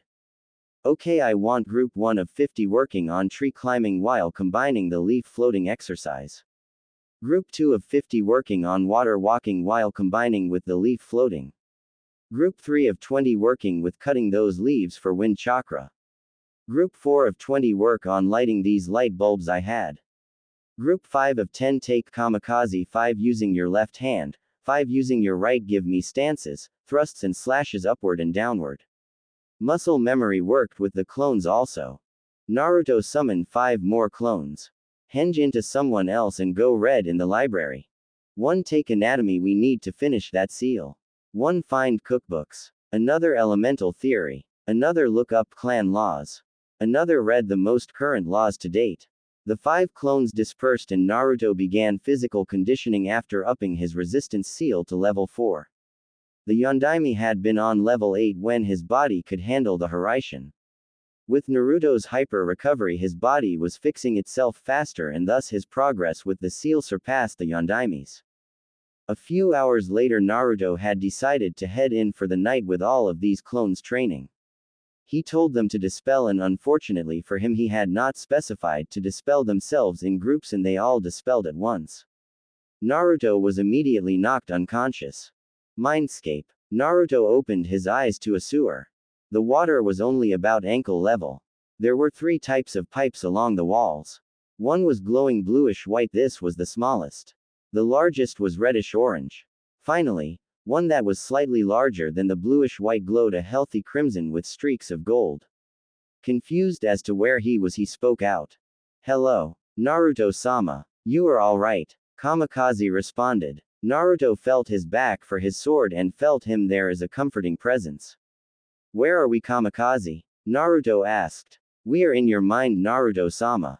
I occupy a space within your mind as the wind free and flowing upon a meadow of grass stretching as far as the eye can see, but there is this corner of your mind that I dare not venture, there is an ancient entity that I cannot face without you. Kamikaze replied. Naruto was officially spooked already. If Kamikaze was unsure of himself then this entity was powerful. Well, Naruto said, might as well find out what that seal on my stomach holds. Kamikaze. That's right, Naruto was almost a seal's master himself. He knew that the seal held something but the only clue he had to go on was demon. He had his theories but Naruto was never one to make wild guesses, so he kept it to himself and figured the old man would tell him when he thought he was ready. However, if he had made genin and not been told, Naruto might have demanded the answer. Naruto started his trek towards the ancient entity. As he continued he noticed a heavy air. It swirled around with a maliciousness Naruto had not ever felt. The ki was getting insufferable, yet Naruto went on and finally came to a room with no ceiling in sight and huge bars kept shut with what appeared to be a single piece of paper with the kanji for seal on it. So my container has finally decided to visit me after all these years. A malicious chuckle filled the air. Naruto asked, who are you? Who am I? Surely they have told you who you carry, worthless ninja. The voice bellowed, ki choking Naruto before he regained his senses. Without showing it, the Kyuubi was impressed. Not many could withstand its ki without debilitating consequences. If I knew who you were I would have called you your name. Do not insult me. It seems we are stuck together. Let us act civil for now until we can resolve whether we will be friends or not. Naruto responded. Friends? The Kyuubi scoffed. Who would make friends with a demon? Naruto flinched, memories from his childhood flashing before his eyes. Peace, Naruto, I am here, I am your friend. A sentient sword and a powerful one at that, very impressive ninja. Very well, Naruto Uzumaki, my name is the demon lord of the foxes, the Kyuubi no Kitsune. Naruto nodded, his suspicions confirmed before asking, is there a reason for attacking my village? Need a demon a reason to cause death and destruction? The Kyuubi said, a grin hanging on its lips as it revealed itself in all its glory, its 9 tails swinging wildly with its reddish-orange fur. No, but I can see through your mask. I wore one for most of my life before making my few friends. Please tell me the real reason. Naruto said, immediately knowing a fake answer from a lie told to prevent pain. The Kyuubi's eyes narrowed. Very good ninja, but you have not earned the right to know of the truth. But I would ask a boon of you if you will. Put your hand upon the cage. I wish to see the life my pampered container has lived. Naruto's eyes narrowed. Why would you think I led a pampered life? The Kyuubi responded, that was the last thing your Yondaime, I believe it was, said before he sealed me. See him as the hero he is. Naruto's eyes widened before going to their usual apathetic state. Very well, Kyuubi, but know this. Try anything and I will lock you up in a tighter cage than this and you will never see the light of day again. Kyuubi was impressed he had the balls to threaten it. Kyuubi chuckled. Very well, ninja, I will not try anything on word of my demon self. That is something no demon is willing to lose. Naruto nodded, satisfied with the Kyuubi before starting toward the bars. Kamikaze spoke up. Be careful, Naruto-sama, what Kyuubi may not consider harmful could actually be harmful to you. Naruto continued his trek confident and sure. He laid his hand on the bars and said, Come Kyuubi, see the life I have lived and see if you respect me after this. Kyuubi laid its paw along the bars and viewed Naruto's life. When the transfer was finished, Kyuubi roared its 9 tails, lashing the bars, trying to get out the cage. Let me out. Those child beaters. They will pay. What rubbish, humans can be more demonic than the worst demon. The Kyuubi continued on its tirade of the villagers before Naruto spoke. Stop please. The Kyuubi's eyes softened and spoke, Nin no Kit, calling you a part of the human race is too high an honor for them. Your life has been the worst I have ever seen. Within Makai it is considered taboo to harm a child and these villagers have deliberately harmed you. State one request and I will grant it if it is within my power. Naruto thought long and hard for a request and decided, Kyuubi, could I hold on to the request for a later date? I am content within my life right now. The Kyuubi was a little surprised but nodded. Very well, Kyuubi, I have seen what I had hoped. Most stories do not show you as overly bloodthirsty and your yokai has healed me many times when I was young. With that being said, Naruto closed his eyes and concentrated. The seal flashed, causing the Kyuubi to cover its eyes, and when it opened them it saw a beautiful meadow with oversized game for it to hunt and a miniature Konoha for it to destroy. The Konoha has a one-time only policy. Once it is destroyed it will stay for a little bit but will disappear. Your one chance on revenge, because I doubt I will let you out. Kyuubi was overjoyed it would finally get some sunshine and it was not stuck within sewage water. Also, I have given you access to my senses. So you can feel the outside world again. When you are ready, please tell me what really happened the night of your attack. The Kyuubi noticed that trees now represented the seal and they acted as bars to separate it from him. The Kyuubi nodded and Naruto sat down to wait until he woke up. As Naruto faded away some time later, Kamikaze returned to the wind and spoke to Kyuubi without Naruto hearing. We have an amazing master, do we not, Kyuubi-sama? Kyuubi simply looked at the wind before curling up and catching the first sunshine it could in 12 years. Time skip 1 year. Naruto thought about all that had happened in the past year. He had mastered the Kage Bunshin and used it to increase his control. He had learned about weapon balancing and was currently in the process of learning to use kunai, after which the final was Senbon balancing. His chakra control was still shot, which he learned that was due to Kyuubi's chakra being inserted into him. Kyuubi could do nothing about this, but in return for this knowledge of why the Kyuubi was feeling a bit weaker, it taught Naruto a small demonic genjutsu which hid Kamikaze's notable feature and kept it so that not many villagers would look twice at Naruto, making it seem as if Naruto was unimportant. Naruto had been relieved when it worked because he was scared that the Anbu operative might be friends with Kurenai, if only you knew, and wind up putting Naruto in a mess. Naruto was a little suspicious at first because of the Kyuubi actually offering to help, but Kyuubi had made it a point to say not to expect this often and that having access to his sense more than made up for it. Naruto also noticed a sharpening of his senses even further than before, and when questioning Kyuubi it simply replied, "It must be a side effect of me having access to yours." He had gotten put into Iruka-sensei's class. It was filled with clan heirs. He had read all the most recent laws of Konoha so he could not be blinded-sided by the council for their blind hatred. Kyuubi had asked if Naruto held any resentment at all and he replied, A bit. I am not sure how to completely forgive them for being simply idiots, but that is also why I can almost not blame them. They are simply too ignorant to see past their hurt. Naruto was mainly angry at the villagers for denying the last wish of a Hokage. Such a thing would be disgraceful to any of the past Hokages, but these people hailed the Yondaime as a hero but did not take his last words to heart. The clan heirs were actually a good batch of shinobi with a couple of regulars that could make the cut, unlike his last class. First was Choji Akamichi, the clan he had always scrounged his treats from. He found out later, he was a jovial soul who would always be seen with a bag of chips within his hands. He was a laid-back fellow who would only really get going if someone called him a. Next was Shikamaru Nara, the clan of geniuses. He was the epitome of lazy genius with an IQ over 200 and the only one within the class to have seen Naruto as something beyond dead last. He was a formidable opponent and the only one who could play Naruto to a standstill or beat him in shogi. Something Chris had taught him the basics of. Next was Shino Aburame, clan of bugs. He was much like Naruto. Actually, his clan was not well liked for something within his body, so he quickly befriended the quiet logical child and built a camaraderie. He had yet to tell him of his burden, but he was sure Shino suspected something, for his bugs would be wary of Naruto if he would be in a bad mood. Next was Kiba Inuzuka, clan of nin dogs, trackers and all around decent shinobi. These led the hunter nin division in conjunction with the Aburames. Kiba was loud, brash, obnoxious, and ignorant to a fault. However, he was loyal and courageous, everything a dog would be. You could say he was the nin dog in Akamaru.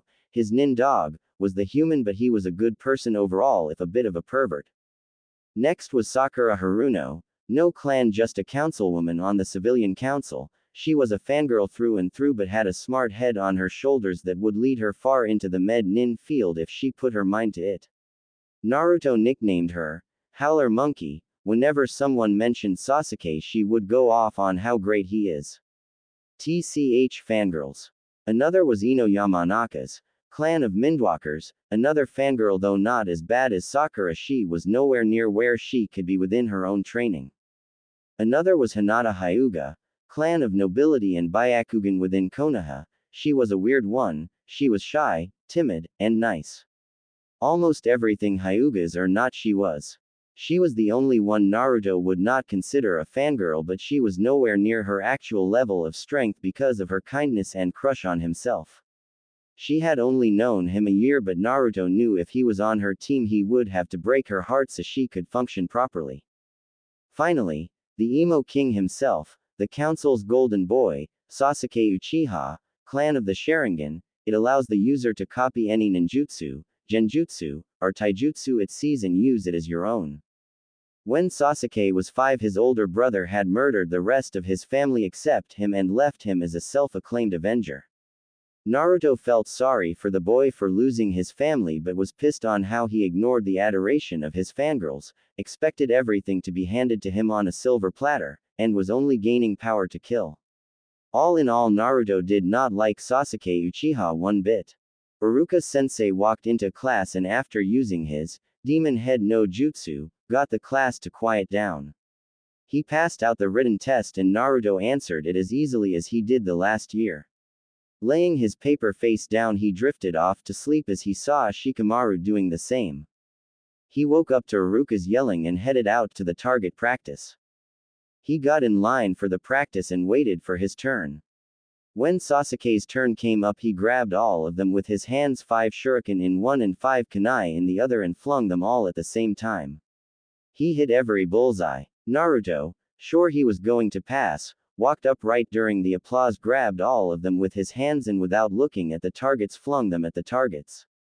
Ha! You can't even hit the bullseye. Sasuke smirked. Iruka-sensei, could you check where the kunai and shuriken landed, please? Naruto said in a calm voice. Iruka rechecked the weapons and gasped. You were not aiming for the bullseye, were you? No, Iruka-sensei. Naruto passes this with extra marks. After getting yelled at by fangirls, Iruka explained. Naruto did not hit the bullseye, that is true, however, each of his hits would be deadly to the enemy and your enemy will not always allow you a free shot. Sasuke ground his teeth. Lucky shot. Naruto failed the taijutsu yet again because of Mizuki-sensei, the same from last year, not allowing his own personal style and not holding back. Naruto was nonplussed. He was sure he was going to graduate. Naruto walked into the ninjutsu portion of the test and listened to his instructions.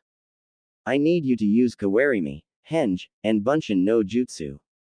Naruto, to pass you must show each. Hi Iruka-sensei, can it be any Bunshin? Naruto asked. Iruka just nodded but narrowed his eyes at the question. Naruto replaced himself with Mizuki-sensei. He hanged himself into a perfect example of the Sandame pipe and all. He hanged into Sasuke brooder look and all. Finally, with a soft cry of, Kage Bunshin, 5 Kage Bunshin appeared next to Naruto. You pass, Naruto, congratulations. Iruka said, sincerely surprised about the Kage Bunshins. Naruto placed his headband upon his head and walked back to sit in the classroom.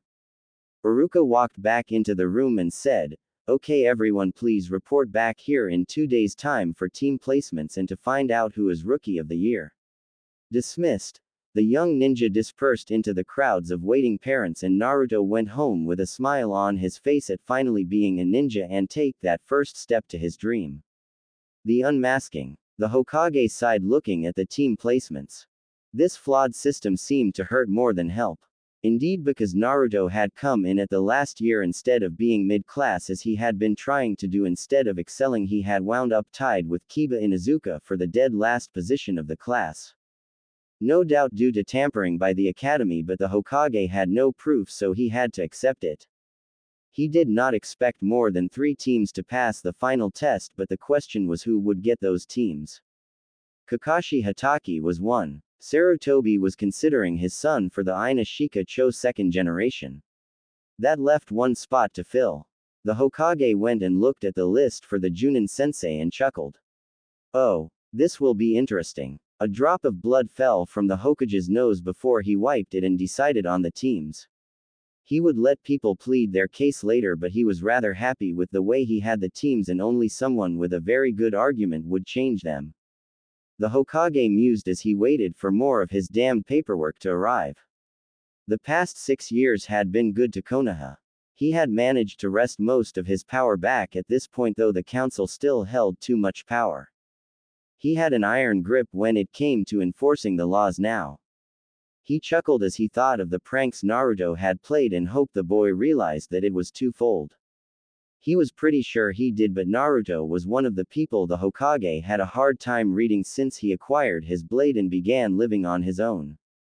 Oh, he could get a bead on what Naruto was thinking, but he always managed to surprise him. That Anbu prank was hilarious. He sighed as he looked out at the Hokage monument when it shimmered and. Wait a minute, shimmered. All of a sudden the Hokage monument was covered in paint for the Hokages. A tree painted on the first's face, a sweat drop on the second, a nosebleed for the third, and for the fourth, a yellow streak across his nose. Sarutobi was amused and angry at the same time. Funny for his grandson's skill and angry for showing him as a pervert and nothing more. Then a primate shimmered onto the third's face. Sarutobi nodded his head as if that settled the issue and started to laugh. Time skip that evening. All of the Junin sensei had arrived -1. The Hokage was waiting for this person and had told him to be here 3 hours earlier, so when he arrived 1 hour late the Hokage sighed and said, "Welcome Kakashi." Kakashi's eye narrowed. You told me to come earlier than the actual time, didn't you? The Hokage chuckled. Now why would I do something like that? Whistling innocently. Before sporting a grin that had some of the former Anbu flinching. Now then, let us get on with the team placements, shall we? Please, if you have any preferences, state them now.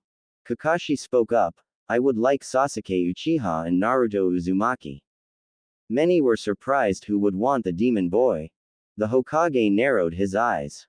Why Naruto? Because they have a form of rivalry and it will spur them both on, but Sasuke must remain stronger for it to work. Kakashi stated. So you would intentionally weaken a potential ninja just for the betterment of another. Pathetic Kakashi. Sasuke is granted and Naruto. I will see. Kakashi seemed taken aback by the venom in the Hokage's voice before nodding and sitting down to read his favorite little book. Only to cry out, my eye. Someone had changed out his precious smut with yaoi. There was a chibi Naruto with a V sign. All the females chuckled when they noticed it and made notes to treat the boy nicer next time they saw him. Asuma spoke up. I would like to request the next generation Ina Shika Cho. Very well, any objections? None of the Junins spoke up, so the Hokage nodded and jotted it down. Granted. The Hokage looked up and noticed someone he was hoping for. Kurenai had made it to her Junin rank and she was willing to take on a team. She stepped forward and said, I would like Hinata Hyuga. The rest of my team I would prefer a tracker team. The Hokage nodded, then a small smile graced his face. Any objections? Kurenai was a little worried when the Hokage smiled. That usually meant he planned something, and with him being the guiding force for the strongest ninja village in the land, that was something to be wary about. No one spoke up and the Hokage smiled a bit wider. Granted. He said with some enthusiasm. He chuckled pervertedly in his head. Oh, did he have the best prank? The rest of the pickings went by fast with no one of particular interest until they were finally done. The Hokage was pleased with all of his Junin except Kakashi. That remark about Naruto reminded him too much of what Naruto had already gone through in life, and said, okay, the decisions have been made and the teams are. Time skip. Next morning, Naruto awoke from his peaceful slumbers with Kyuubi and Kamikaze. Morning, Kyuubi. Kamikaze. He thought. The fox replied fastest. Kit, and Kamikaze right after, good morning Naruto-sama. He was in a good mood. Today was when he would find out what his team was. But this was a bad omen to Naruto. Whenever he was in a good mood, something always happened to send it down the toilet. Now Naruto was by no means a pessimist, but he believed that very good mornings were really only okay when you had someone to share it with. Somewhere within the city and in Mizu no Kuni, 4 women sneezed. Deciding to just enjoy it while it lasted, he started on his usual morning ritual but did not do as much training as normal so as to get that new outfit he had promised himself and to be ready for whatever his team training may entail. After breakfast, Naruto made his way to Chris' shop yet again. He had told Chris pretty much everything about himself. He was his closest confidant and he could count on Chris to help him should he need it. As such, he knew about all his pranks and honestly roared with laughter at what he did a year ago. Walking into the store and greeting Chris, Ohio Chris ni-san, Ohio o tudo. Chris replied back, coming to get your new wardrobe. Hi, Naruto responded. Chris pulled out a long black box and set it on the counter. Consider this a present from me to you for graduating. It has repair seals and growth seals, so it should be nigh indestructible. Naruto took the box and opened it. Inside lay a beautiful coat. It was black with some streaks of crimson on it. Upon its back rested a Kyuubi surrounding a sword with wind whipping it up. Seeming almost as if the Kyuubi was protecting the sword while at the same time riding the wind. Naruto was stunned with the intricacy of the needlework and hoped he never broke this. That is ninja silk made from nin spiders, so only the hottest fires will burn the cloak. Wear it with pride. I have set aside some of the money you paid when you came here and have saved up to make this for you, with you paying half. Arigato ni-san, Naruto said. Naruto ventured further into the store to pick out compliments to his new coat. Choosing a mesh shirt to go underneath a crimson shirt made with lightweight metal links within the shirt. Black cargo pants with a place for his kunai and shuriken and a hidden pocket for some senbon. He grabbed some sturdy sneakers to house his feet. He always wondered why a ninja would wear sandals when he would be attacking with his feet. Unfortunately, boots were too heavy, but these lightweight sneakers with a steel woven tip made him a bit toe heavy, but it would have to work for now. So wearing his new outfit, he stepped out of the changing booth and donned his new cloak. It reached down to about mid-calf and did not obstruct mobility. All in all, he was very pleased with his new outfit. He paid for his outfit and ordered about 5 more like it and headed off to school. As he walked, he received weird looks, but few were of hatred. They were wondering who would wear the 9 tails on his back, but he was proud of it. Damn straight you're proud. Kyuubi remarked. Naruto smirked behind his face mask. He had finished the anti-rape seal and got the old man to test it, and he had some punk named Jiraiya to look over the seal. It had been accepted as a revelation, but he had not announced when it would hit stores or even that he was going to sell it. None of the women had been told of it yet to avoid a riot because Naruto refused to sell it yet. He had finished its testing days ago and was finally cleared to get it start selling. He found chakra holding seals within the Shiki Fuin and modified them to hold chakra so the henge transformation would last up to a month. It may not save all of the women, but it would save a good amount. It worked by storing chakra in it when it was applied and had a one-time usage. Once activated, it would remain active until the kunoichi decided to cut it off. Because of the small amount of chakra a henge takes, the small henge could last a month before dispelling. Once the technique was stopped or dispelled, you had to reapply the seal to have access to it again. As a side note, it was able to be turned off. It activated when a person tried to invade the kunoichis or if the kunoichi activated it. The seal would sense the intrusion and automatically activate should the kunoichi have it turned on. This kept them from being raped while knocked out. It would knock the person back with a small burst of chakra and engage the henge. No side effects have surfaced and it was hailed as genius even by Jiraiya.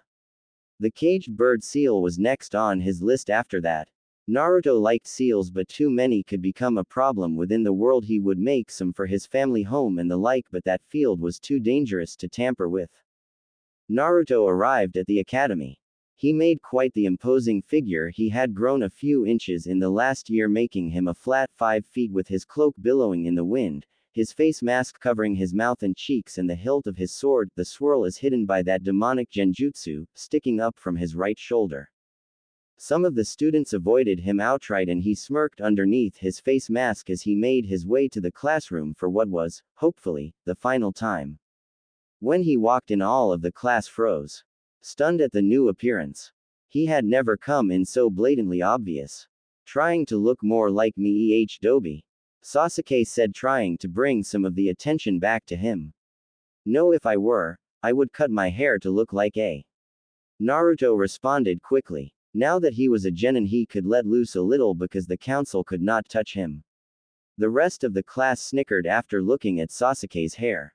Sasuke HNED and turned around to continue his brooding. Satisfied his fangirls had returned their attention.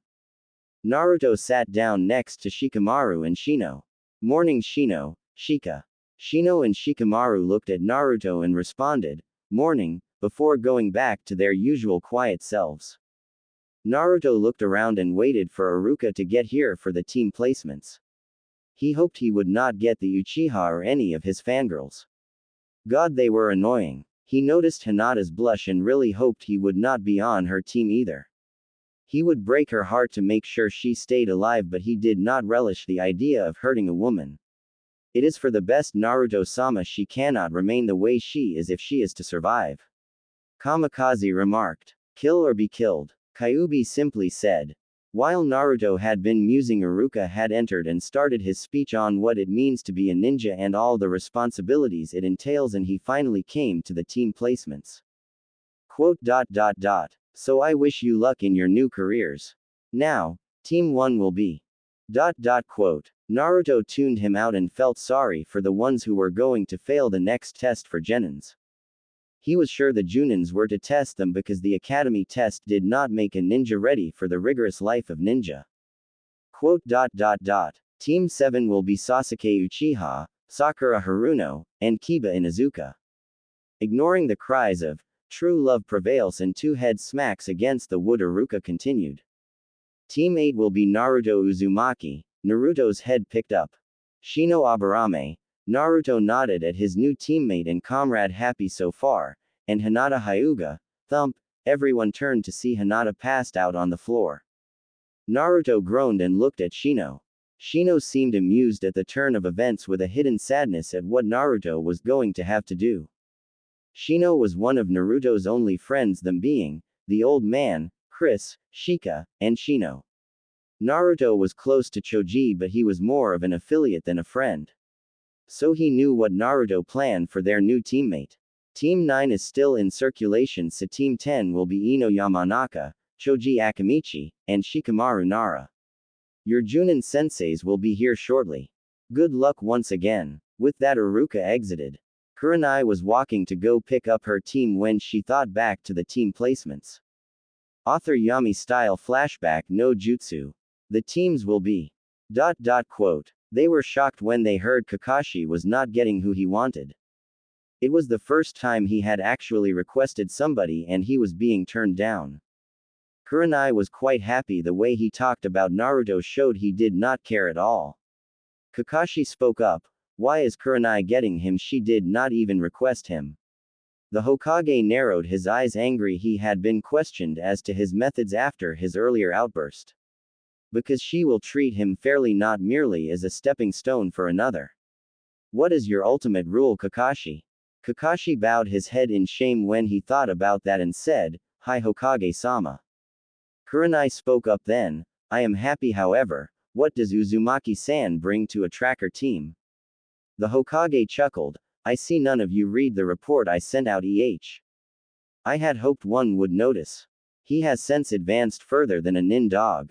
This set the Junin ablaze with jealousy at such high sense that they had to train for years to reach. He will be the perfect addition and Kiba will balance out Team 7 while giving them what they need, a tracker and close combat expert. Naruto will become your ninjutsu expert, and with Hinata's Jiyuken and Shino's bugs combined with your genjutsu, it is an all-around perfect team setup. After the Hokage's explanation, no one had a comeback for why she should not have him. You are all dismissed. Kurenai, please stay a moment. Kurenai nodded her end and waited while the others filed out. The Hokage put up a privacy seal and said, now that no one can hear us, let me hear your opinion of Naruto. Kurenai responded almost immediately. I see no wrong in him, Hokage-sama. His pranks brighten our day, and if he were the fox, why would he do such things? He is simply a misunderstood boy who is yearning for attention and guidance. The Hokage stared at her a full 3 minutes before sighing and saying, I am glad you feel that way. I am aware you are friends with Anbu Neko, correct? Kurenai nodded. Please bring her with you when you test your teams. She will not have any missions for a few days. Naruto is much stronger than he appears. He has a sword that I think Neko might find interesting. That mischievous glint back in his eye. The Hokage said, you are dismissed. Kurenai turned around and walked out, wondering about the enigma that is Naruto. Author Tenchi style. Flashback no Jutsu Kai. She continued on her way with Yugao in regular Junin attire, next to her carrying her sword. After explaining to Yugao the Hokage's suggestion, she immediately agreed, happy to see someone so young interested in swordplay. They walked up to the door with the rest of the Junin sensei and proceeded to enter. Naruto watched as the door swung open and in walked 11 people. His eyes widened as he took in the last 4 though. Hitaki Kakashi, the copy ninja, son of the White Fang, and so-called prodigy or Konoha. Asuma Sarutobi, son of the Old Man, wielder of trench knives and the only other wind user within Konoha, part of the 12 ninja guardians who protect the Fire Lord. But it was the final 2 who had him sweating bullets. Murasaki Haim, who he had found out from Chris was Yugao Azuki, and his own Megami-chan, Kurenai Uehi. He caught like a deer in the crosshairs. Kyuubi was amused by the predicament. He was not expecting to have both of them here as Junin sensei. He watched as they scanned the room and waited with bated breath as their eyes passed over him. He had removed his own genjutsu, but his sword's hilt remained hidden. They did not linger on him and he let out a sigh of relief, which quickly turned into curses to the old man, for he was sure to have set this up. Team 8, please follow us. Kurenai said and motioned for them to follow her and Yugao. Damn, now I can't use kamikaze. Do you not think it would be okay? Perhaps she has done as you asked and put it behind her. Kamikaze remarked. Naruto responded, perhaps, but I will still try to refrain from using you if that is okay, Kamikaze. I am not happy, Naruto-sama, but you do it for the right reasons. I will accept this for now, but should you put yourself in danger, I will not hesitate to take control of your arm and pull myself. Consequences be damned. Naruto was a little surprised at Kamikaze but accepted nonetheless. He got up with Shino and Hinata and headed out to their senseis. Once they were outside, Kurenai turned and said, meet us at Training Ground 8 in about 20 minutes. And both she and Yugao shunshined away. Naruto made a pointed look at Shino, Keep Hinata busy for the 20 minutes, was the silent message Naruto sent, and Shino nodded as Naruto shunshined to the two women to inform them of Hinata's crush and how he was going to break it. Kurenai and Yugao appeared in the training grounds area. It was a all-around training area with some rocky places, a forest, a small waterfall, and a meadow. Not 1 minute later, Naruto shunshined in as well with a little burst of air. Both Junin were stunned that he could do such a high-level technique already, but hid their surprise well. He turned to them and smiled, or it appeared he did, and spoke, "Unfortunately, we are probably going to get off on the wrong foot. I am about to do something that must be done to allow this team to succeed. Shino is taking care of the preparations, but you must not interfere until I give the signal." The Junin were surprised. Here was a genin telling them what to do. Kurenai spoke up, "What are you going to do?" Naruto smiled sadly and said, "Break a girl's heart." At that moment, Hinata walked into the training ground, followed closely by Shino. The Junin were stunned at his declaration, and he spoke up saying, "Well, maybe we should introduce ourselves." That snapped them out of their stupor, and they started the introductions. "Yes, well, I am Kurenai Uehi. I like genjutsu, Anko-chan, Yugao-chan, and romance novels. I dislike perverts and that orange book that shall remain nameless. My dream is to be the foremost genjutsu master in the world and to see you get to Junin."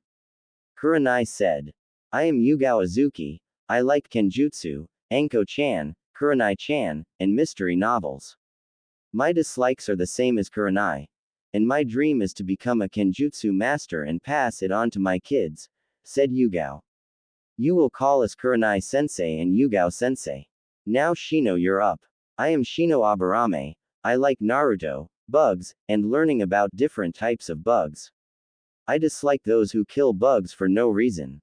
My dream is to become clan head and help Naruto achieve his." Shino said, I am Hinata Hyuga. I like lavender and," she glanced at Naruto, "I dislike perverts and the caged bird seal. My dream is to abolish the caged bird seal and become clan head." Imagine her stuttering, Hinata stuttered out, and Kurenai smiled at the shy young girl.